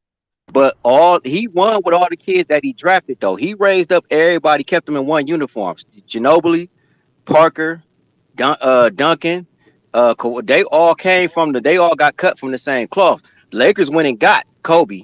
You know what I'm saying? They traded for him. Then they went and got Shaq. They didn't draft them dudes. Not I a knock, agree with but I that. mean, And you know plus what I'm saying? He raised them boys from young. you got to give that organization some props about Kawhi Leonard because they made Kawhi Leonard a better offensive player he That's was. what I'm saying. They I, they growed them up from young, man. They didn't. It wasn't like niggas was good and they went and got them and said, oh, because Shaq was already proven to be good, and I got Kobe, a we are. You know what I'm saying?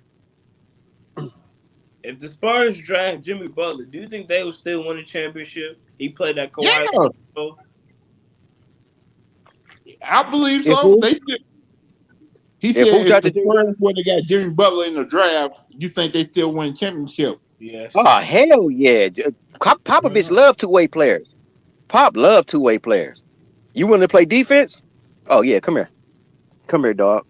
You want to play defense and hit free throws? Pop love you. He'll love you forever, and he'll turn you into a king, man. Well, like I said, one thing like my pop is like he'll make you like a system player because once Duncan, Parker, and Ginobili once they started getting connected with the systems, connected with Hey, systems. me talk about Larry Brown for a second. Me talk about Larry Brown for a second. Yeah, go Larry ahead. Brown's the only coach. So Larry Brown's the only coach to win the NCAA championship and the NBA championship. He won his national championship when he was a coach at Kansas in 1988. They had National Player of the Year Danny Manning, and they beat that Oklahoma team with Stacey King in the national championship game. You know what I'm saying? So, and then, but get this, y'all. Larry Brown played under Dean Smith. He was a point guard in North Carolina. So when we talk about these point guards being extension, why do you think guys like Jason Kidd and the Mark Jacksons of the world, hell, even Isaiah Thomas, all these guys became head coaches because a point guard, we say this all the time, point guard is an extension of the head coach. And Larry Brown basically took everything Dean Smith taught him and applied that to his own coaching style, and that's why he consistently won, right? Larry Brown, look, you know why Larry Brown and Popovich and Phil Jackson, you know why they get respect? Because they got the fucking hard way to prove it. That is And true. when you got the hard way to prove it, you got credibility.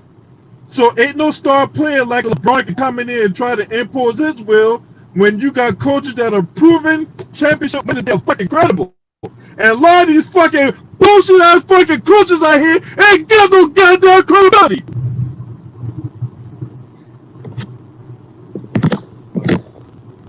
Word. It's a players' league, man. How about Phil Let's just Jackson? tell the truth in this bitch.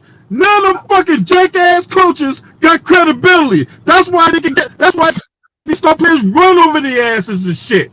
Man. Mm-hmm. That's why you got Kyrie Irving coming out making statements about how we don't need a head coach. Because they ain't got the Mm-hmm. fucking credibility. Mm-hmm.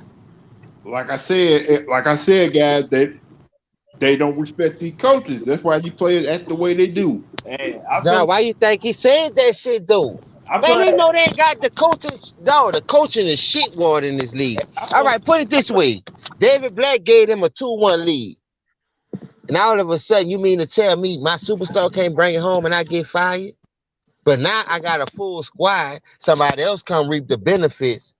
Now he can't beat a team that Tyronn added another Lue. piece, just like I That was added all more second. pieces to my team. Give That's me a my full dog roster, what right I'm there. saying, with David Black Dog. with the Cavs, and that dude to win that same fucking championship, dog. Tyronn That's that Lue. dude championship. Tyronn And Lue. look at how good Mozgov was playing under Fact, David Black. Look at how good Deli was playing. Look at how because he good was coaching. Kevin Love was playing better. Tristan was playing better. He was coaching the whole squad. You know what I'm Hey, saying? Facts. But see, that's Now what I know that basketball. hey, I yeah, feel them dudes, man. Them dudes, because Mozgov was a 7'1", 255 center that can run, get up and down the floor, bro. You know who they blame it That, on? The that's role special. player. The role player had him playing better. Nah, nigga, that was coaching. That man knew how to call X's All and day. O's, and these dumb motherfuckers All was day. calling every. Why you think that nigga was up 2-1 on that team? Cause of coaching, All man. day long.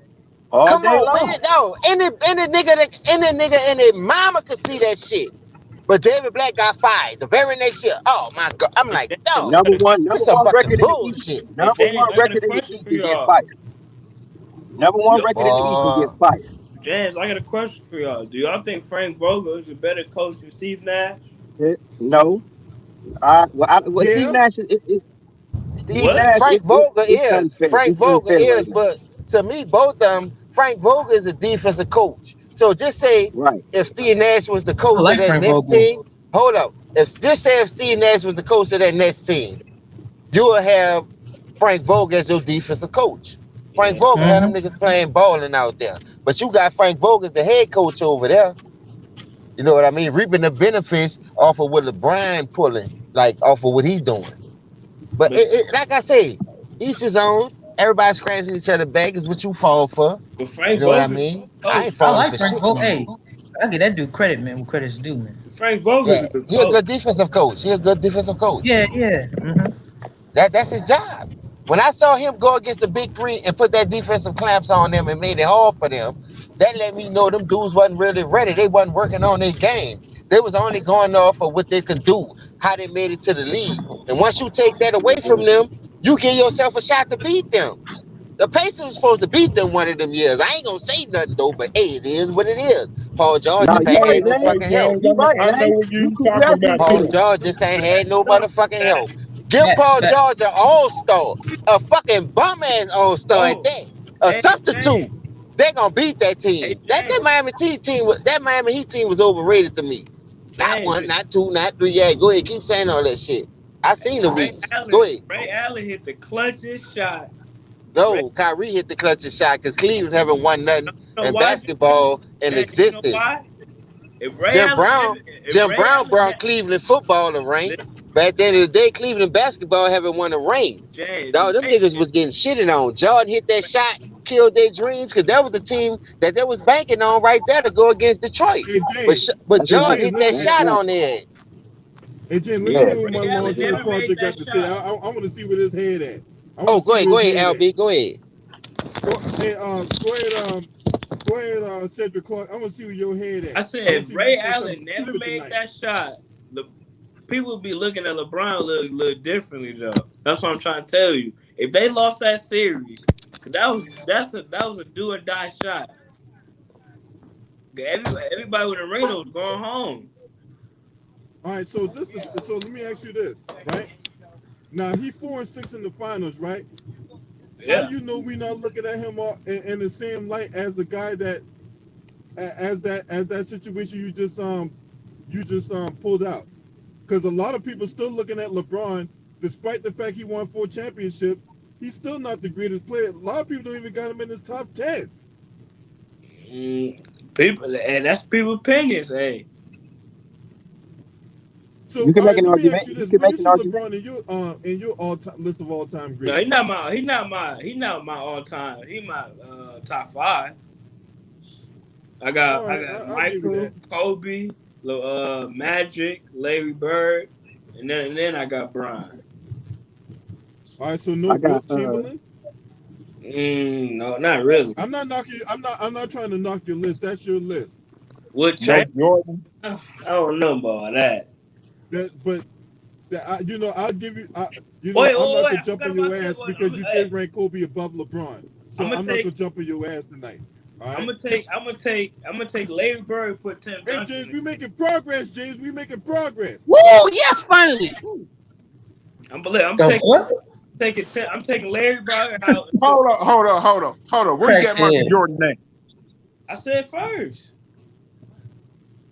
Hey, listen, it's all about the movement, baby. Sometimes it take longer than others.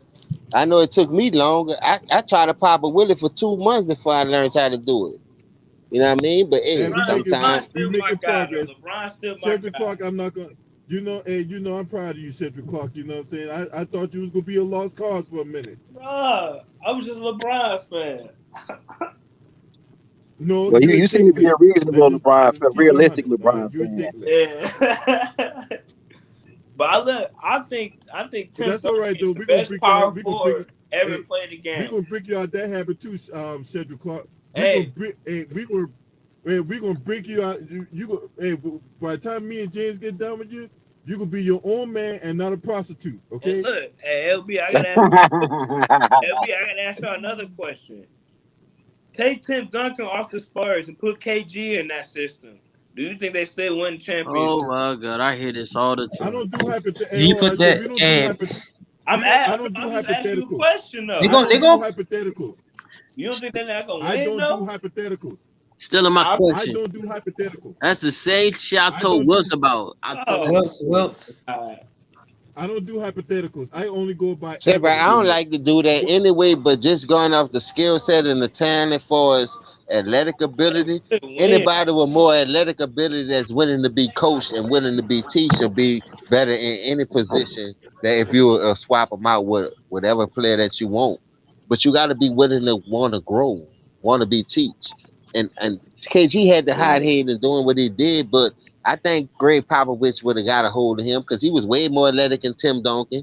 He was way more hyper, like for us energized. Tim Yeah, Duncan was more of a laid back, fundamentalist sound. If it don't work, it don't work. If it do, it do.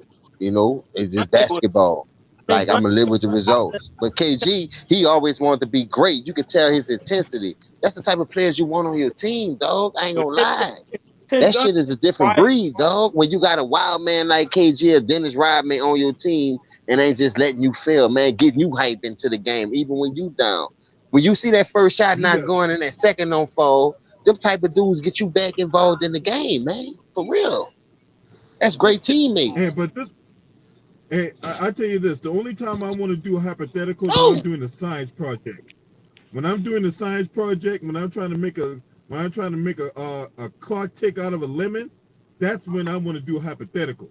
I think Taking this person off the team and putting that person on when we never seen it. I don't got no evidence of that, so I can't draw no conclusions from that. That makes sense? yeah, but that's fair. That's fair.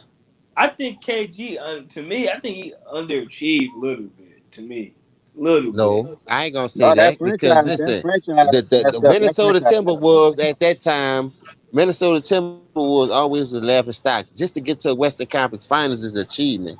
Then you Hey, go and you be the missing piece to another team, and you finally get a chance to kiss that trophy and host that Larry O'Brien trophy. Man, I'm that's a talking great about fucking story.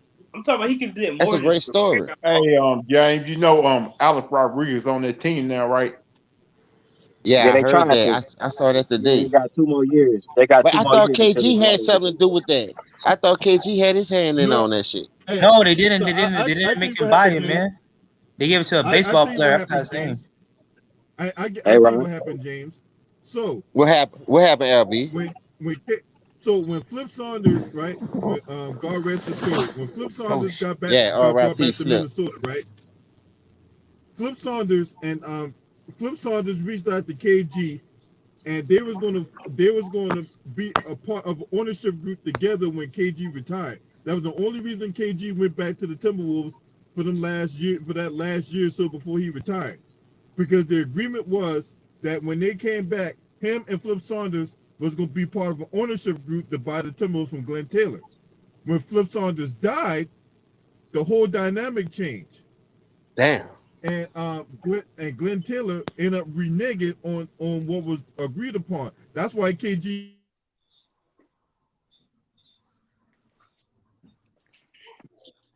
Y'all can hear him?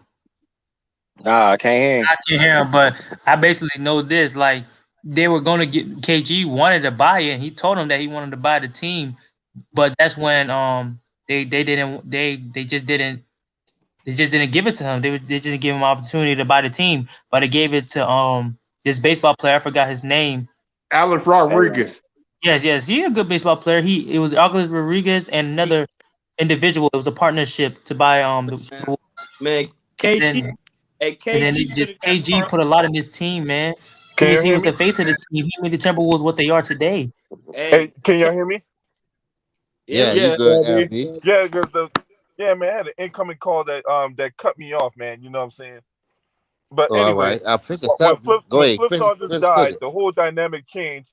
KG, so Glenn Taylor didn't want to give KG part ownership of the Timberwolves, and that's why you see that KG's number 21 never got retired with the Timberwolves, I because seen Glenn that. Taylor don't want KG don't want Glenn Taylor retiring his number.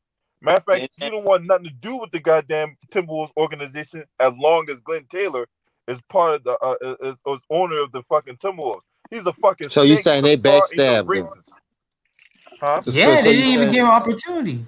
They didn't Yeah, even give him a fact. chance. All right, I What's the got it. point? And that's crazy. How you gonna promise somebody something and then sweep the rug over when his partner gone? But that's like I said, that's That's how what they happened. do it, man. That's what happened. I think that they was like, well, your card just got revoked when he passed because he was your get it free card. That's how you look. That's how I look at it. That's how you supposed to take shit. Because how else you supposed to take it when it's plain in sight, like it's right in your face? You feel what I'm saying? True. Facts. Some Yep. dumbass shit. They backstabbed him. Yep.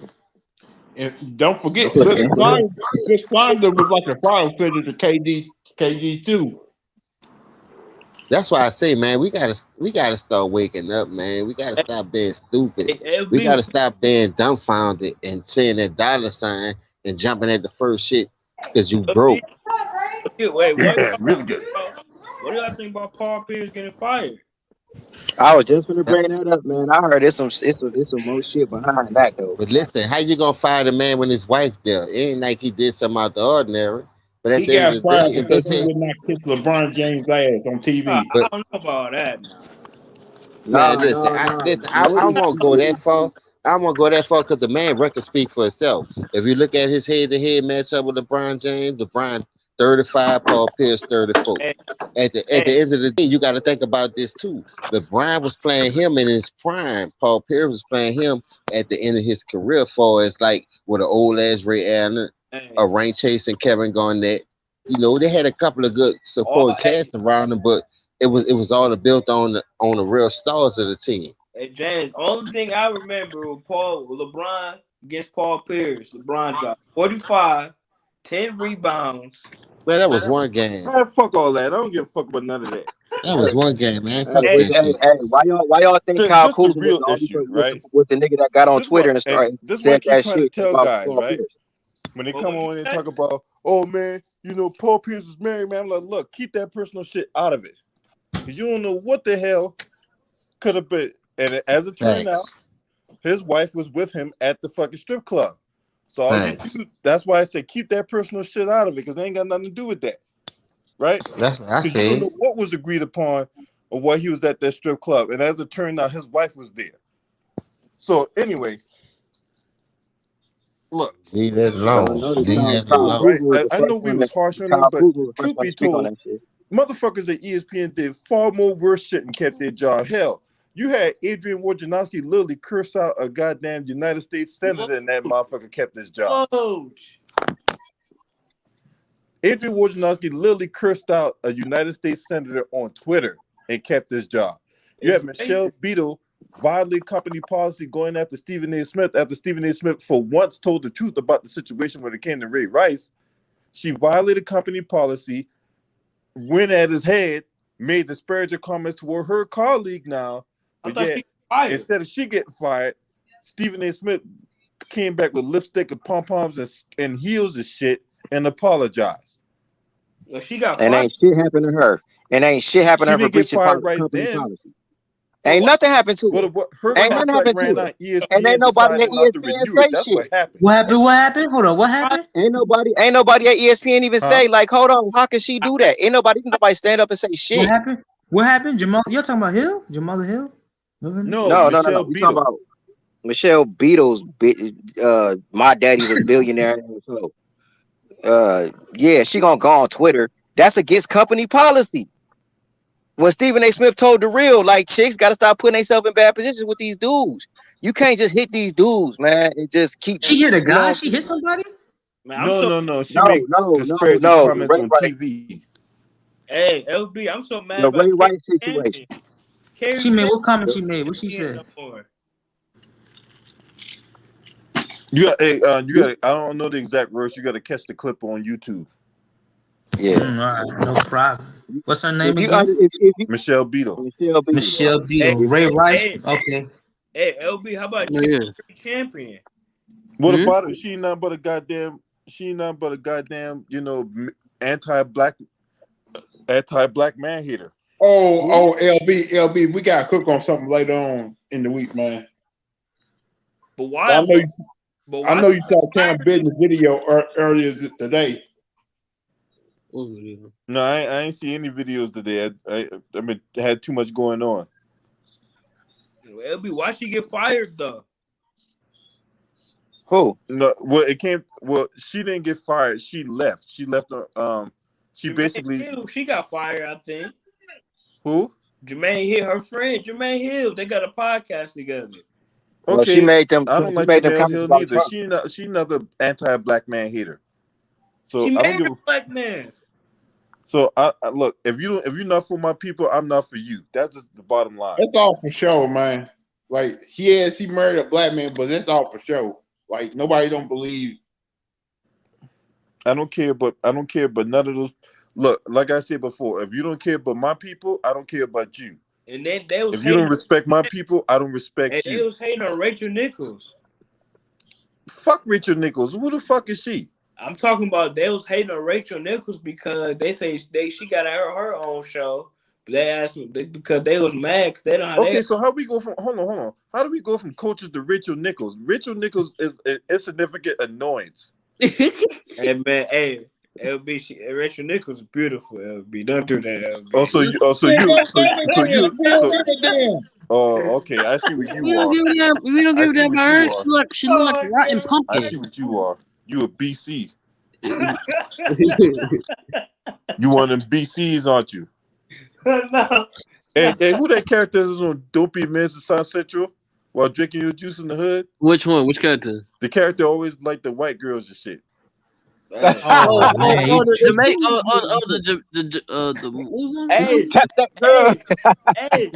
I know you talking about LB. That's my boy. Yeah, that boy said, "Can you?" He didn't say the black girl. He didn't say the white girl. He said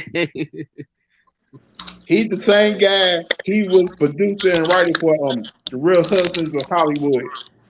Yeah, Rachel Nichols is fine. I can't lie about that. Rachel Nichols like fuck out of here. Goddamn BC. Fucking pervert. Hell, nigga like Rachel Nichols is fine. What the hell? Nigga ain't never had no ass. This nigga going through puberty. Hey, you know what, man? That's you, man. That's you. That you think she could? That's on you. But to me, she look like a rotten pumpkin. I think she looked like a rotten pumpkin. And Ali DeFord, yeah. Hey, I ain't here to talk about nobody, but I'm like Martin on Boomerang. Pussy ain't got no feet, but we talking about the face and a body build. That bitch ain't nothing but a fucking bad sack of laundry, man. Come on, man. Nah. You ain't feeling that. We Hey, talking so about? all right, so I got another project to do, Cedric Clark. We gotta, because apparently he like BCs, and if you don't know what a BC is, BC is a Becky chaser. But anyway, Oh no. Oh, Oh okay. yes, buddy. That's you. No. Yeah, he said Rachel. Yeah, if you say that, you're BC for Oh, all day Yeah, long. you're a BC, bro. No Yeah, Congratulations. bullshit. Saber, you understand this? He don't like yes, he like BC, but he will talk bad about them too. man. Yeah, she would, but hey, man, Man, fuck You all don't that. care. You don't care about it, huh? I care about it, but look, You're right. You're right. She's like a what that news reporter named LB with the blonde hair be on CNN talking bad about black man, but she sleeps with him. Huh? There's a lot of oh, them. you What you talk talking you about? talk about Tommy Lauren. Yeah. Yeah, Tommy Lauren worked for Fox News. I don't Yeah, give a Tommy damn. Lauren. Yeah, she'll talk shit about black man, but she'll take that black dick though. Bro, yeah. Yeah, I won't be surprised she had a Talking about black her. dildo. I Hey, won't be she was the surprised she had a same. black dildo in the motherfucking closet right now. Hey, she was the She'll same hump, woman talking about how men are. She hit the she'll wall. hump a black chair. She'll fuck a Now she black hit the chair. wall. She said, Hey. She was the same woman complaining about how men should be, how men like should treat a woman, what a man should look for a woman. I'm like, oh yeah, she hit the wall. Her nigga left her or some bullshit. It was sick and tired of her fucking mouth. No. She's the who's the Bears quarterback? Jay Cutler. Quarterback. She ain't date no fucking athlete, man. Yes, she did. I doubt it. What are you talking about? College athlete? No, nigga, football athlete. NFL? God. Yeah. Well, I bet he dipped in her shit. She don't like that. Dude, guys don't like a woman. Hey, A woman sometimes. question though. This Rachel Nichols, did she got an MVP? Did she vote for I it? don't know, and I don't care about the bitch. No, I'm talking about like. Yeah, she voted one time. She voted like when, I forgot. She voted for MVP one time, I think, know that I her. didn't like.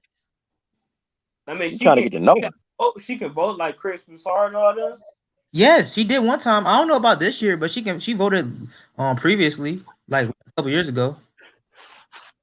I forgot. I don't know what it was. Yeah, I think it was the MVP. For someone not taking a unanimous MVP, I forgot which one it was. I think it was either LeBron probably. No, she voted for Steph Curry. LeBron should have won that year. That's what she. Nah. I think it was. It was unanimous. It was unanimous. LeBron I mean, shit. It was unanimous unanimous. MVP, I think. Which I think he should have. I ain't gonna cap. Yeah.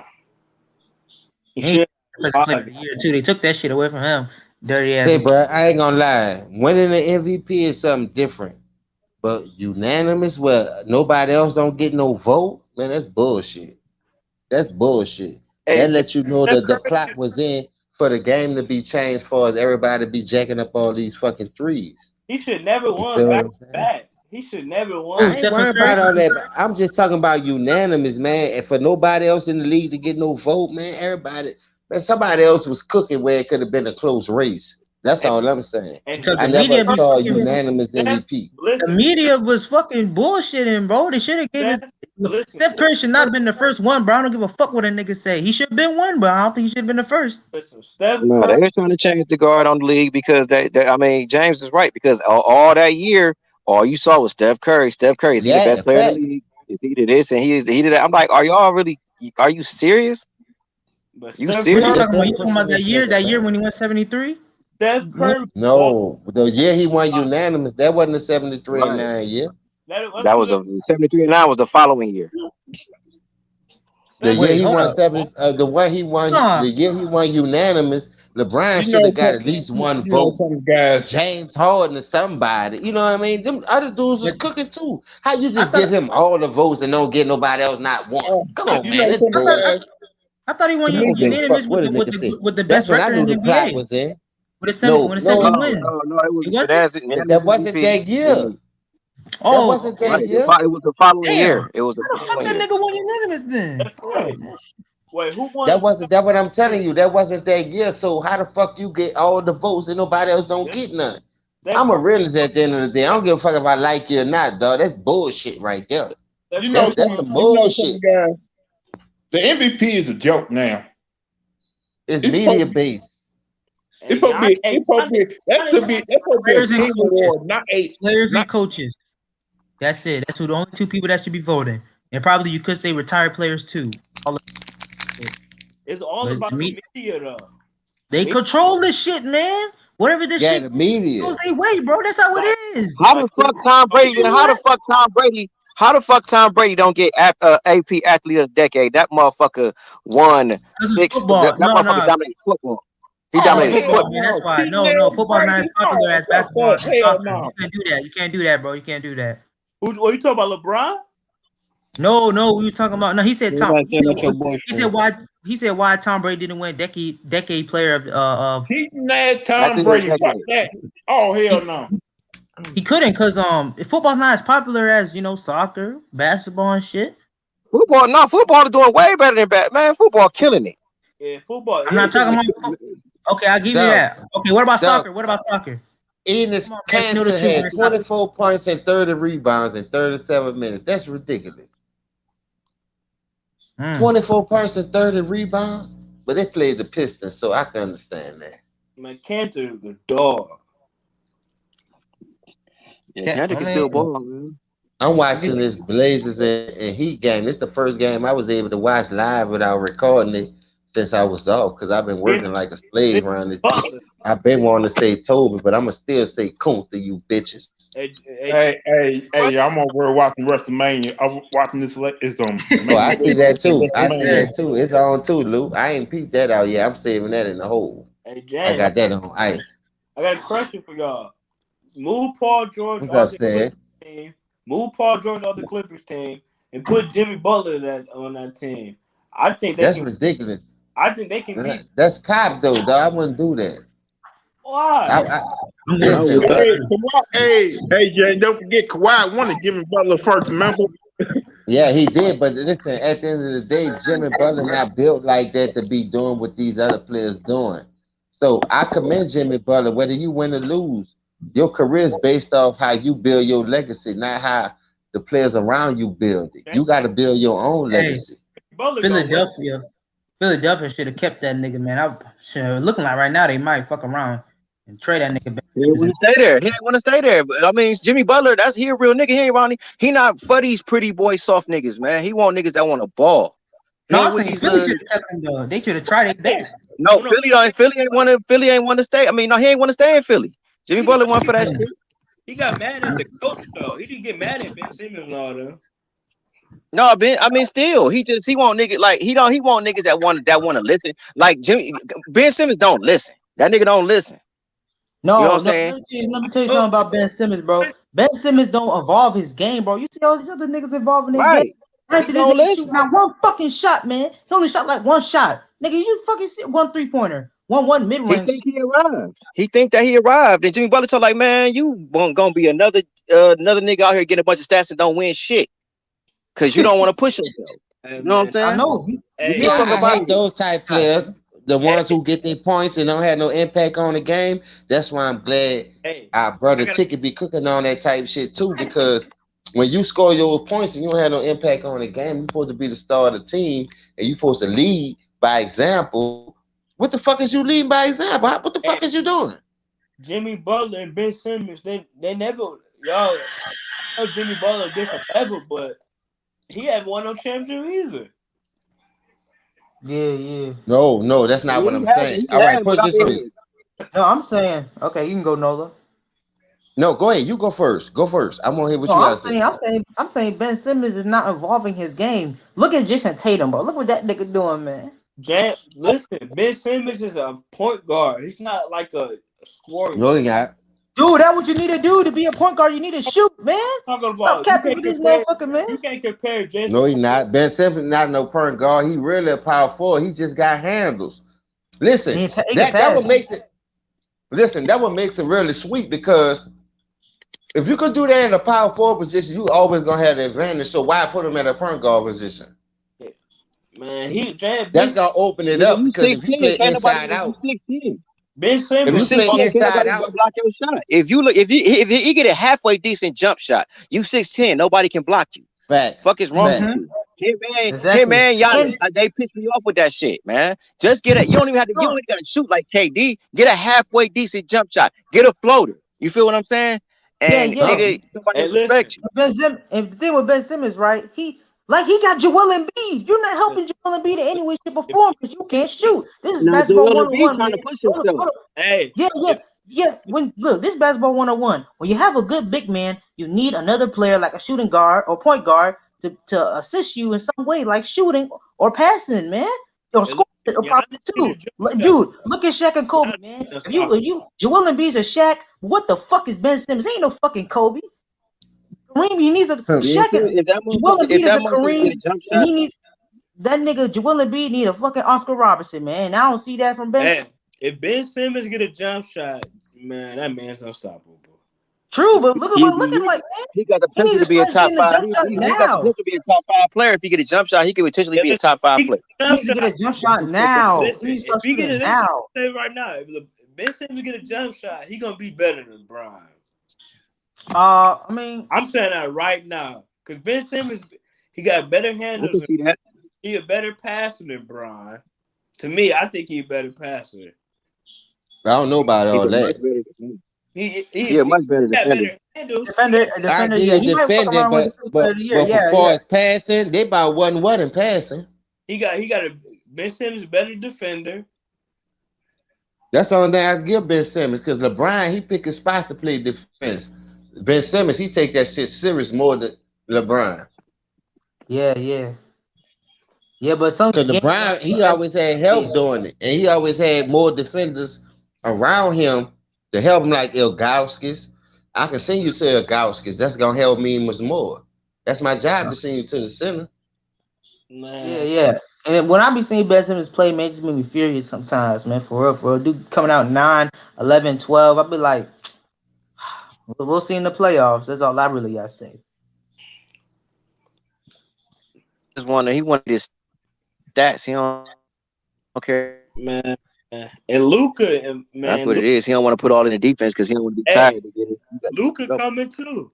Luka coming. Yeah, I like Luka. Yeah, but yeah. He doing this shit basically without Porzingis if you really think about it. And Porzingis is a bum.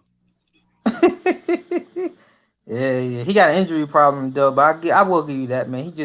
He should have stayed with the New York Knicks, man. Knicks. I mean, you should say that. Yeah.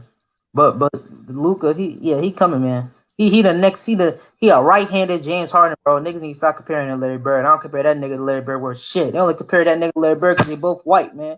Fucking media, bro. I compare him more than Magic. I compare him more than Magic than fucking Larry Bird.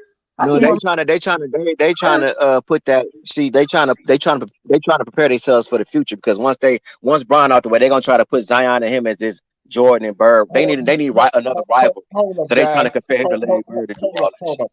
Yeah, Magic Johnson. Hold up, y'all You saw that the White Howard foul on Zion? Y'all think that was dirty?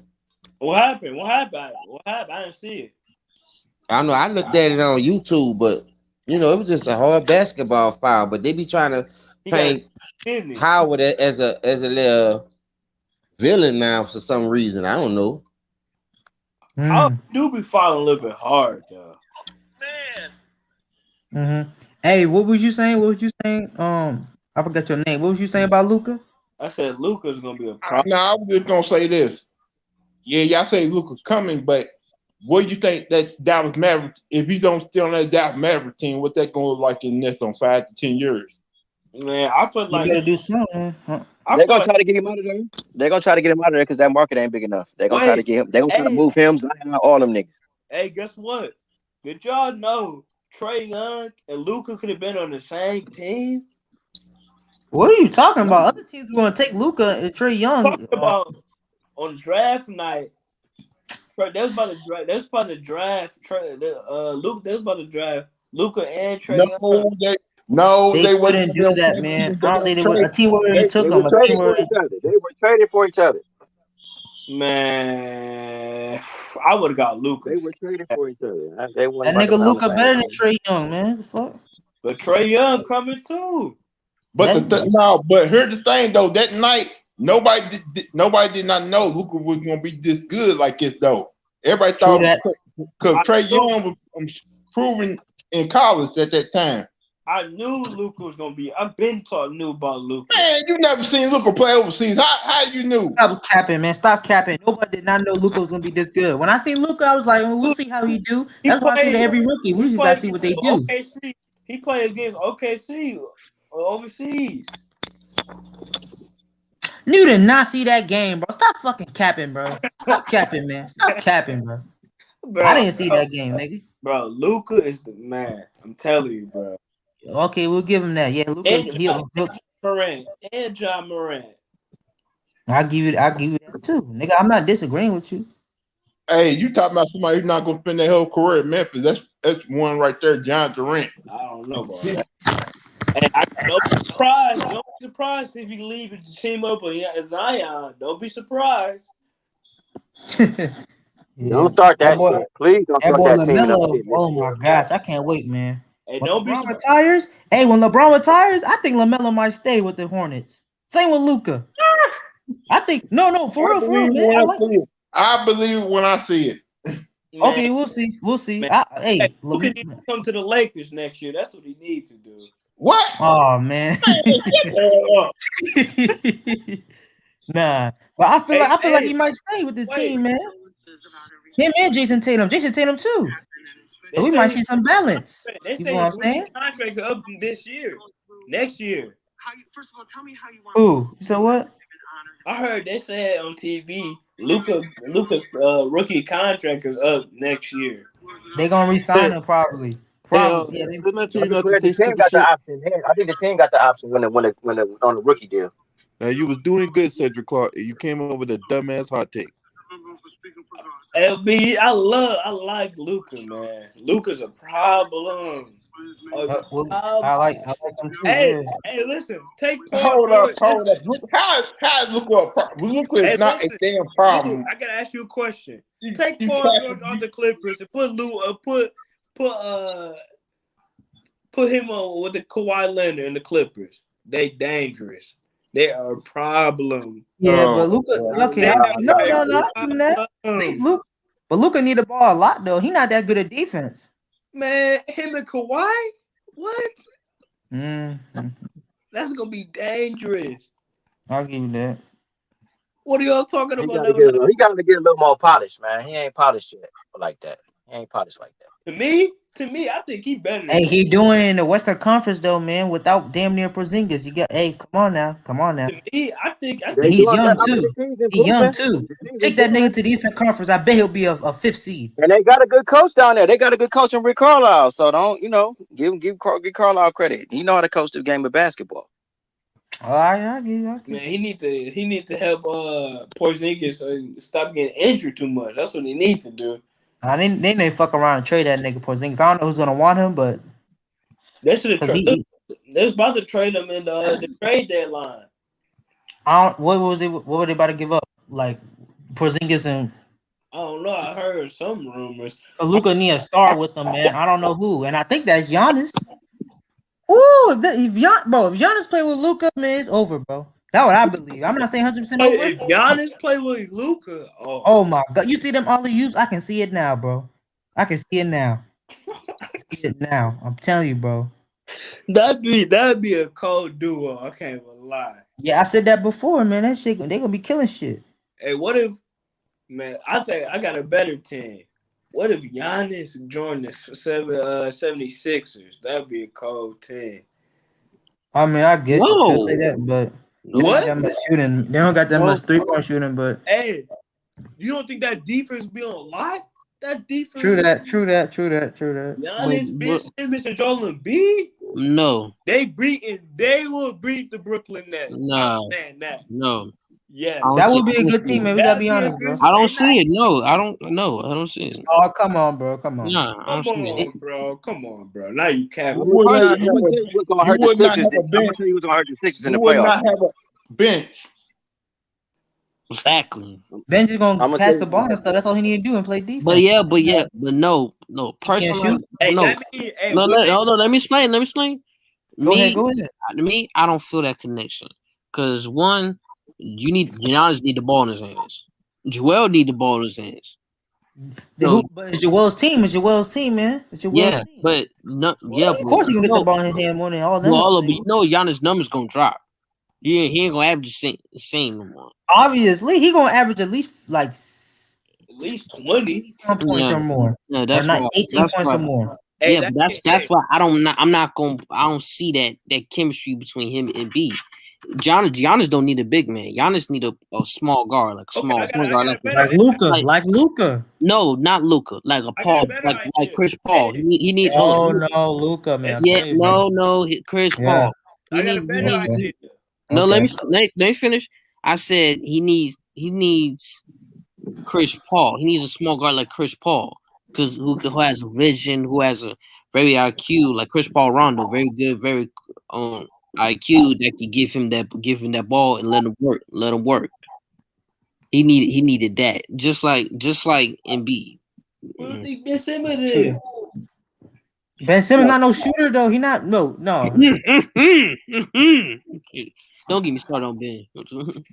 Ben Simmons, man, we'll see. But the thing with Giannis, man, okay, he not a good 3-point shooter, but just like I said before, No, like who's gonna stop, bro? If Giannis go to 76ers, nobody can stop Giannis. It's not gonna work, dog. I don't see that. Cause like I said, Giannis and though you got two big guys on the post. It's not to me. That's why I would not put Giannis there. To me, I need to put him. To me, as a GM, if I was GM or coach, I need to put him with a small guard. Like I said, I will put him with. Don't be surprised. Okay. Don't be surprised the Warriors tank and try to trade that pick to go get Giannis. Don't be surprised. Giannis.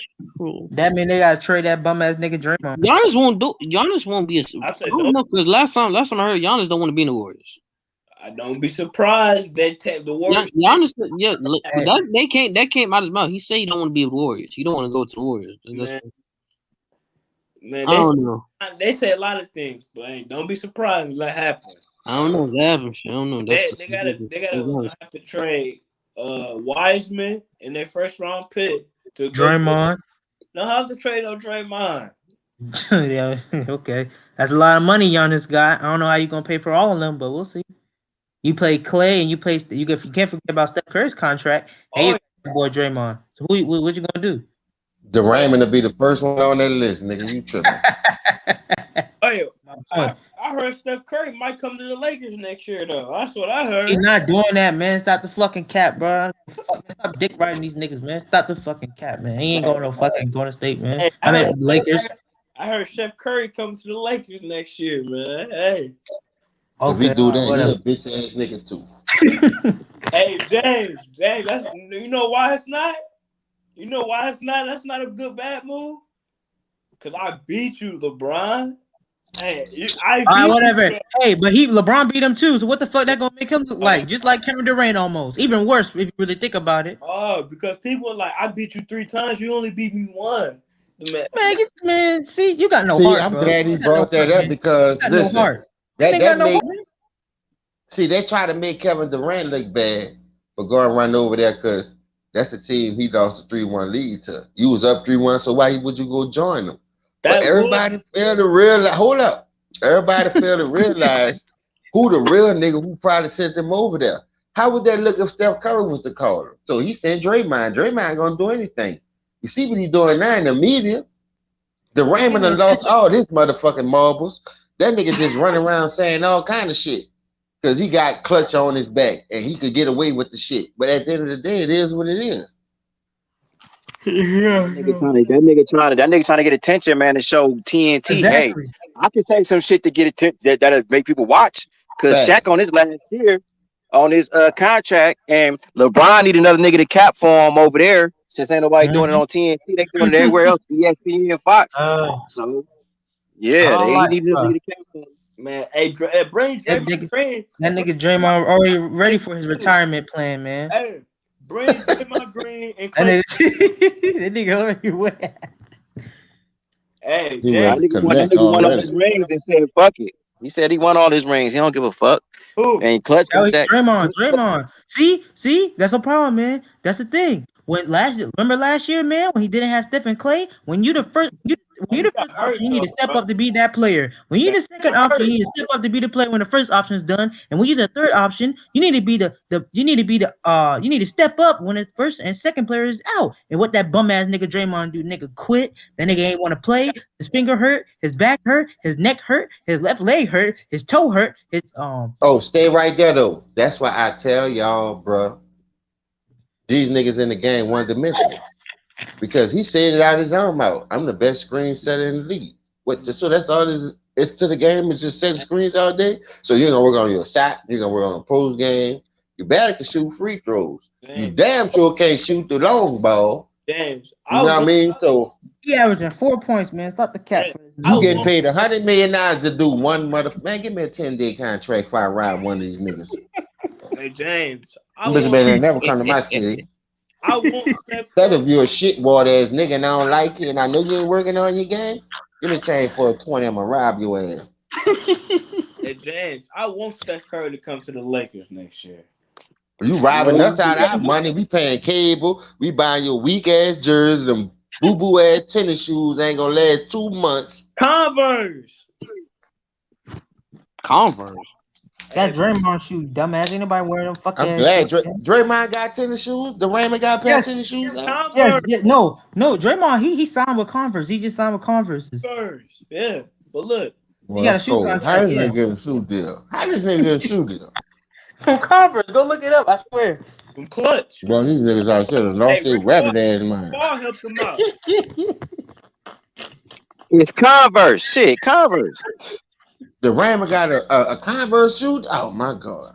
No, he don't got a shoe. I think he signed a shoe deal. He signed a deal with Converse. This shit done gone too far. No, he signed with Nike, and then it was like a statue with like Converse or something. I don't know, but I know he signed with Converse. How the fuck he get a shoe deal anyway? That bitch ain't got no kangaroo deal, no Wildcat by Buster Brown deal, no Payless deal. Why the fuck you get Converse? Nigga, you can't even get Baby Gap. Fuck all that. How the fuck he get a shoe deal? Well, these niggas are crazy. Wait, y'all said he signed with Nike? How you gonna be signed with Nike and Converse? Man, Nike will laugh at that nigga. Like, what? You want a what deal? Man, get the fuck out see, like I say, he signed with Clutch. Clutch got a lot of power, bro. We got to give LeBron some kind of credit because he got power with that Clutch shit. Anything named on Clutch, them niggas get away with highway murder. Call them niggas James. So you telling me, let's say one of your kids was playing like a basketball or something, or you was playing basketball, you wouldn't want Clutch to do the same for you? No, that's not what I'm saying though. Listen, there's a difference. Listen, hold up. Keep it out. I promise to God. It's a difference between morals and values in life, my nigga. All money ain't good money, player. The same thing you got for myself, I can get from me. I don't need no agent to give me no millions. So it's my talent, it's my ability. So why I need an agent? If I don't go out here and run up and down this court, how you gonna get paid anyway? If I went to the NBA, why not pay me? I can get all that and reap all the benefits. I don't need you to go talk for me. All thing you're doing is talking for me. Oh, I don't want it. Yeah, we'll sign. I can say that my motherfucking self. Man, fuck that shit. If I go to NBA, I get drafted, man, my agent gonna be Rich Paul. Man, I don't need no agent, nigga. I don't need no lawyer. Cause can you afford a lawyer? Nope, I'm broke. I pay cash. Hey, I got a question. I can't get it. I ain't got it. Who's Michael Jordan's agent? What? Say what? I said, who's MJ's agent? I forgot this dude. I don't give a fuck who he was. He was a good agent. His name Falk, something like that. Falk. Either Ken or Dave Falk, one of them. But he was the one of the best. He was already established. I'm saying is why you need an agent anyway to talk for yourself. Because these basketball players yes, we take the deal or no, we need more money. I can do that. Because these athletes don't have the education of the money. They don't know. They just don't have the education for it. They just Clutch. don't. They don't. They go in the league and play basketball all Clutch day. sports. Clutch That's why is not Nola. just Come on, man. basketball. Everyone needs an agent. No, that's bullshit. Let me tell you something. If you trying to start a business right now, Yeah, you know what get you your want for this LCC. business. Hold up. If you trying to start a business right now, you know what you want for this business, right? Yeah, So yeah, why would you need a nigga to talk for you to tell him how much you want for this contract? Other than that, I ain't doing it. I don't need you to tell him what I'm gonna take and what I ain't. That's all I'm saying. Okay, but all right. You got okay. But Clutch And sports. speaking about businesses, bro. Hey, everyone in here should get their LCC, bro, and their business license, bro. Easy as hell, That's bro. all I'm saying right there. Be your own boss. Be your own. Teach yourself how to be a businessman. Teach yourself how to be respectful so you can keep the money rolling in. Because these people spending money with you, they don't have to spend money with you because you got a business and you feel like these people like your establishment and you serve some good food. They're gonna take your bullshit. They're gonna take your negative vibes that you bring into the table. Man, my money spent anywhere. Man, we gotta get out that shit, dog. That's all I'm saying. I agree everything what you saying. It go both ways too. It go both ways. Go ahead. Yeah, I just got my business license in my LCC a couple months ago, man. I'm starting something right now. But yeah, everyone here, man, get your business license, your LCC, bro. I promise you won't regret it. I don't know what you're gonna do with it, what you're gonna sell with it, but it's gonna have your name, your last name, and you can give it to your family down the bloodline. You feel what I'm saying? Facts. But yeah, back to the That's a point. big step. Yeah. Back to the point though. Yeah, I mean, I get what you're saying, Nola, but it's just like these players, like some of these guys, 1 year done. They only go to college for like a year or two. They don't. And let's be honest, man. I know some guys in college, and I'm about to go soon too. But they when they play in the sport, they get their paper. Let's say they got to do a 10-page essay. They write it. They give it to somebody that could write it for them and fix it so it can make it look nice and shit. I did that in high school a little bit. You did in high school. Damn, all right. But yeah, but they only go into school usually to play sports. And when they done with college, they go ahead and play that basketball, and that's all they really do all 24/7. I'm not saying you have to just play basketball the whole time. You should get your mind straight and read books and shit like that. But that's basically what they just don't have the education. They don't know everything about the business and the like the numbers and the contract. They don't know what some of the words mean, like I got and shit like that. Y'all. What's up? Clutch. They sign every young player in most in the NBA. Yeah, because I mean, Clutch Sports he does his job, man. If Draymond Green got a conference, oh my gosh, if he got a shoe deal and that nigga ain't doing shit, he averaging a triple singles, then hey, you doing something right. You got a good ass agent. I'll give you that. They got Hey, listen, if your people gonna get you the bag, that's why I say I want you to go both ways. But at the end of the day, I ain't gonna turn down no money. But listen, bro, there come a time. Well, who giving the authorization to get this type of money out there? They need to be fired. Because if you see this type of product and you gonna invest this type of money, that's like trading places. I'm a better dollar that this nigga go bankrupt.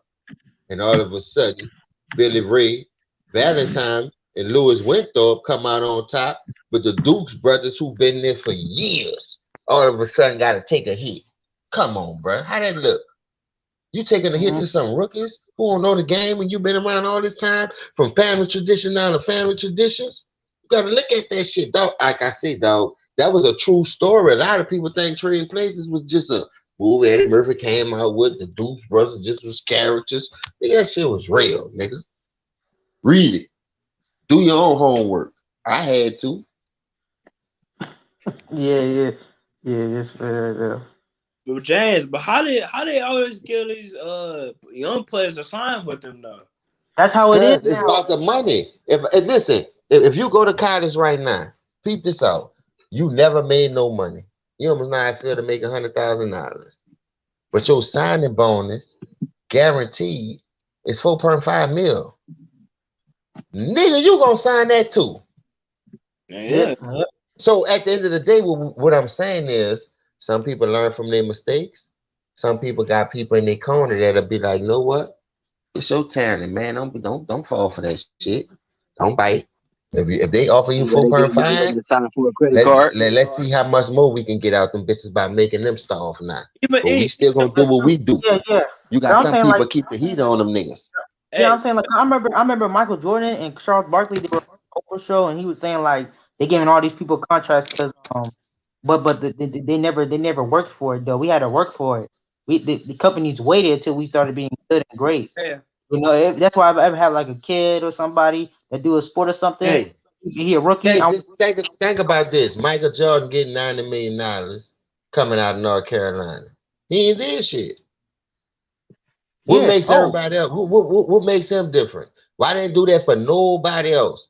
The league been in existence since what, the 50s? So nobody else ain't signed a contract like this. Oh, what makes him different? Mm-hmm. So this nigga was the coldest nigga we ever seen coming out of high school. Bullshit. I bet you he wasn't. They talking about Imani Bates right now. Why he ain't got no $90 million deal with no Hummer? Hey, Just read the play, dog. Monty This ain't Bates no about to go to fucking Michigan hate. State. But listen, it's not no hate, dog. Just read the play. Watch who they pushing to fit their narrative.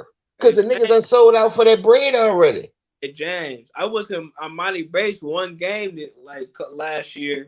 Man, that man he cold. He cold. Man, listen. Bruh, I done seen niggas, bruh. It's hard to explain to you young niggas.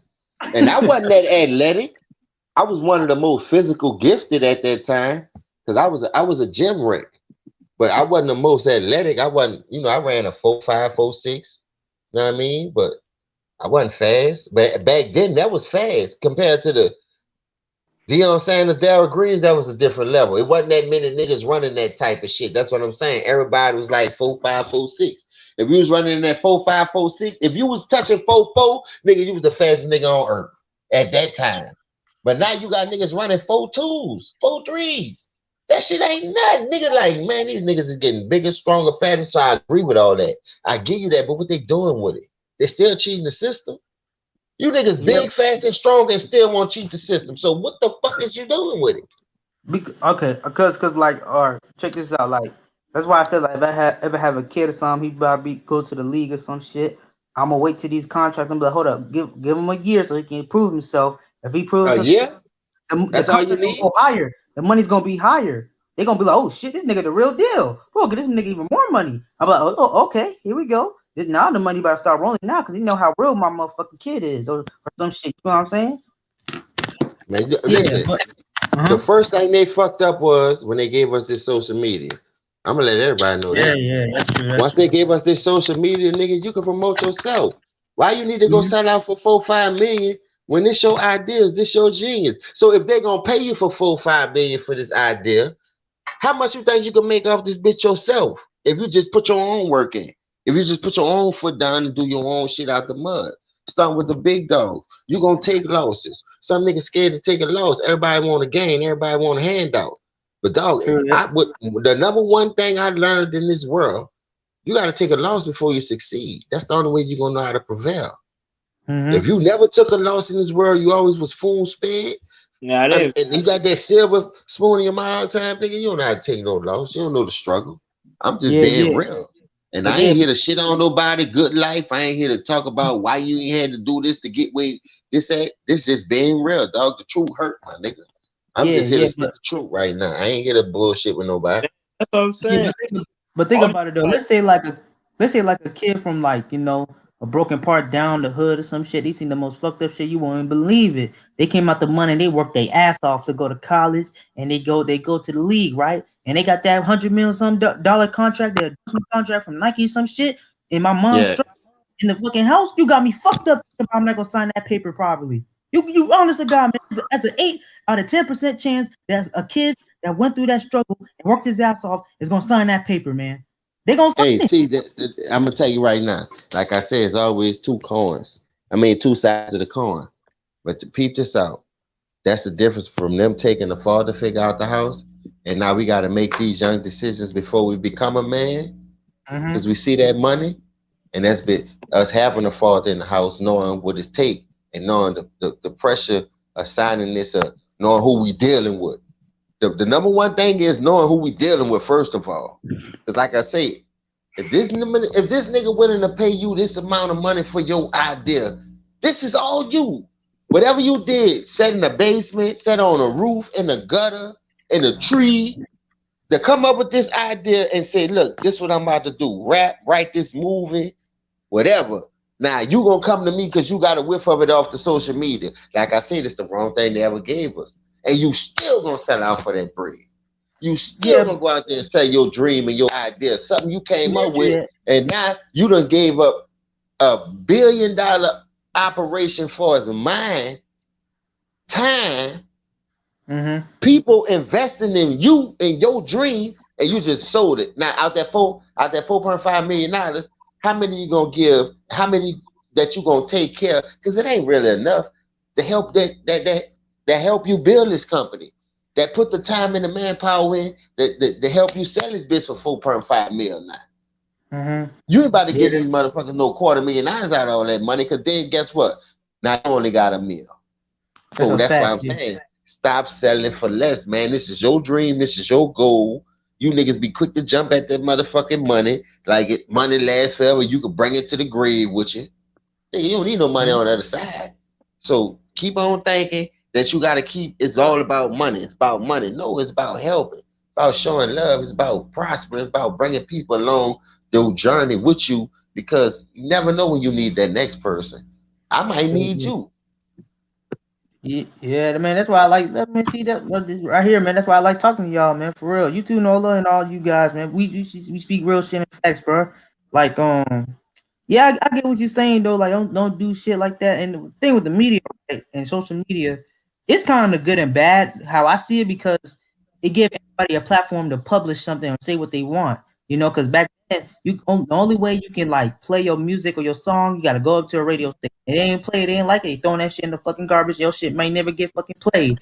Or like, or you want to say something about sports, you gotta go to, like, I don't know, the newspaper or the big news team or the radio station or something. But now you can release a song, a music video, a movie, a video, or like a sports input, like a sports video. If you want to talk about something, anytime you want, you can release a video or say what you want anytime, like on YouTube, freaking Instagram. You can release it all over social media if you want. Their own ideas, their own, outputs and stuff. Like, like what we're doing right now. Like in Ticket TV, like in FYSBs, all these shit. You know what I'm saying? And yeah, but I get what you're saying now. I get what you're saying. All right, y'all. I'm gonna end the stream here because my battery about to die. So all right, peace, man. God bless all y'all. Hey, bless y'all, Right, man. Salute, man. And make sure Much love, LB. Much love to y'all, man. Make sure you go subscribe to Nola Boy Sports and News. All right, Dad. Also, my homie Too Raw for TV. Make sure you go subscribe to my brother Ticket. You know what I'm saying? All the brothers in the LDBC Lions Den basketball community. That's what we do. All right. Appreciate y'all. Y'all have a good night. Smash the like, hit the subscribe, man. This your boy. Scream at me. Oh.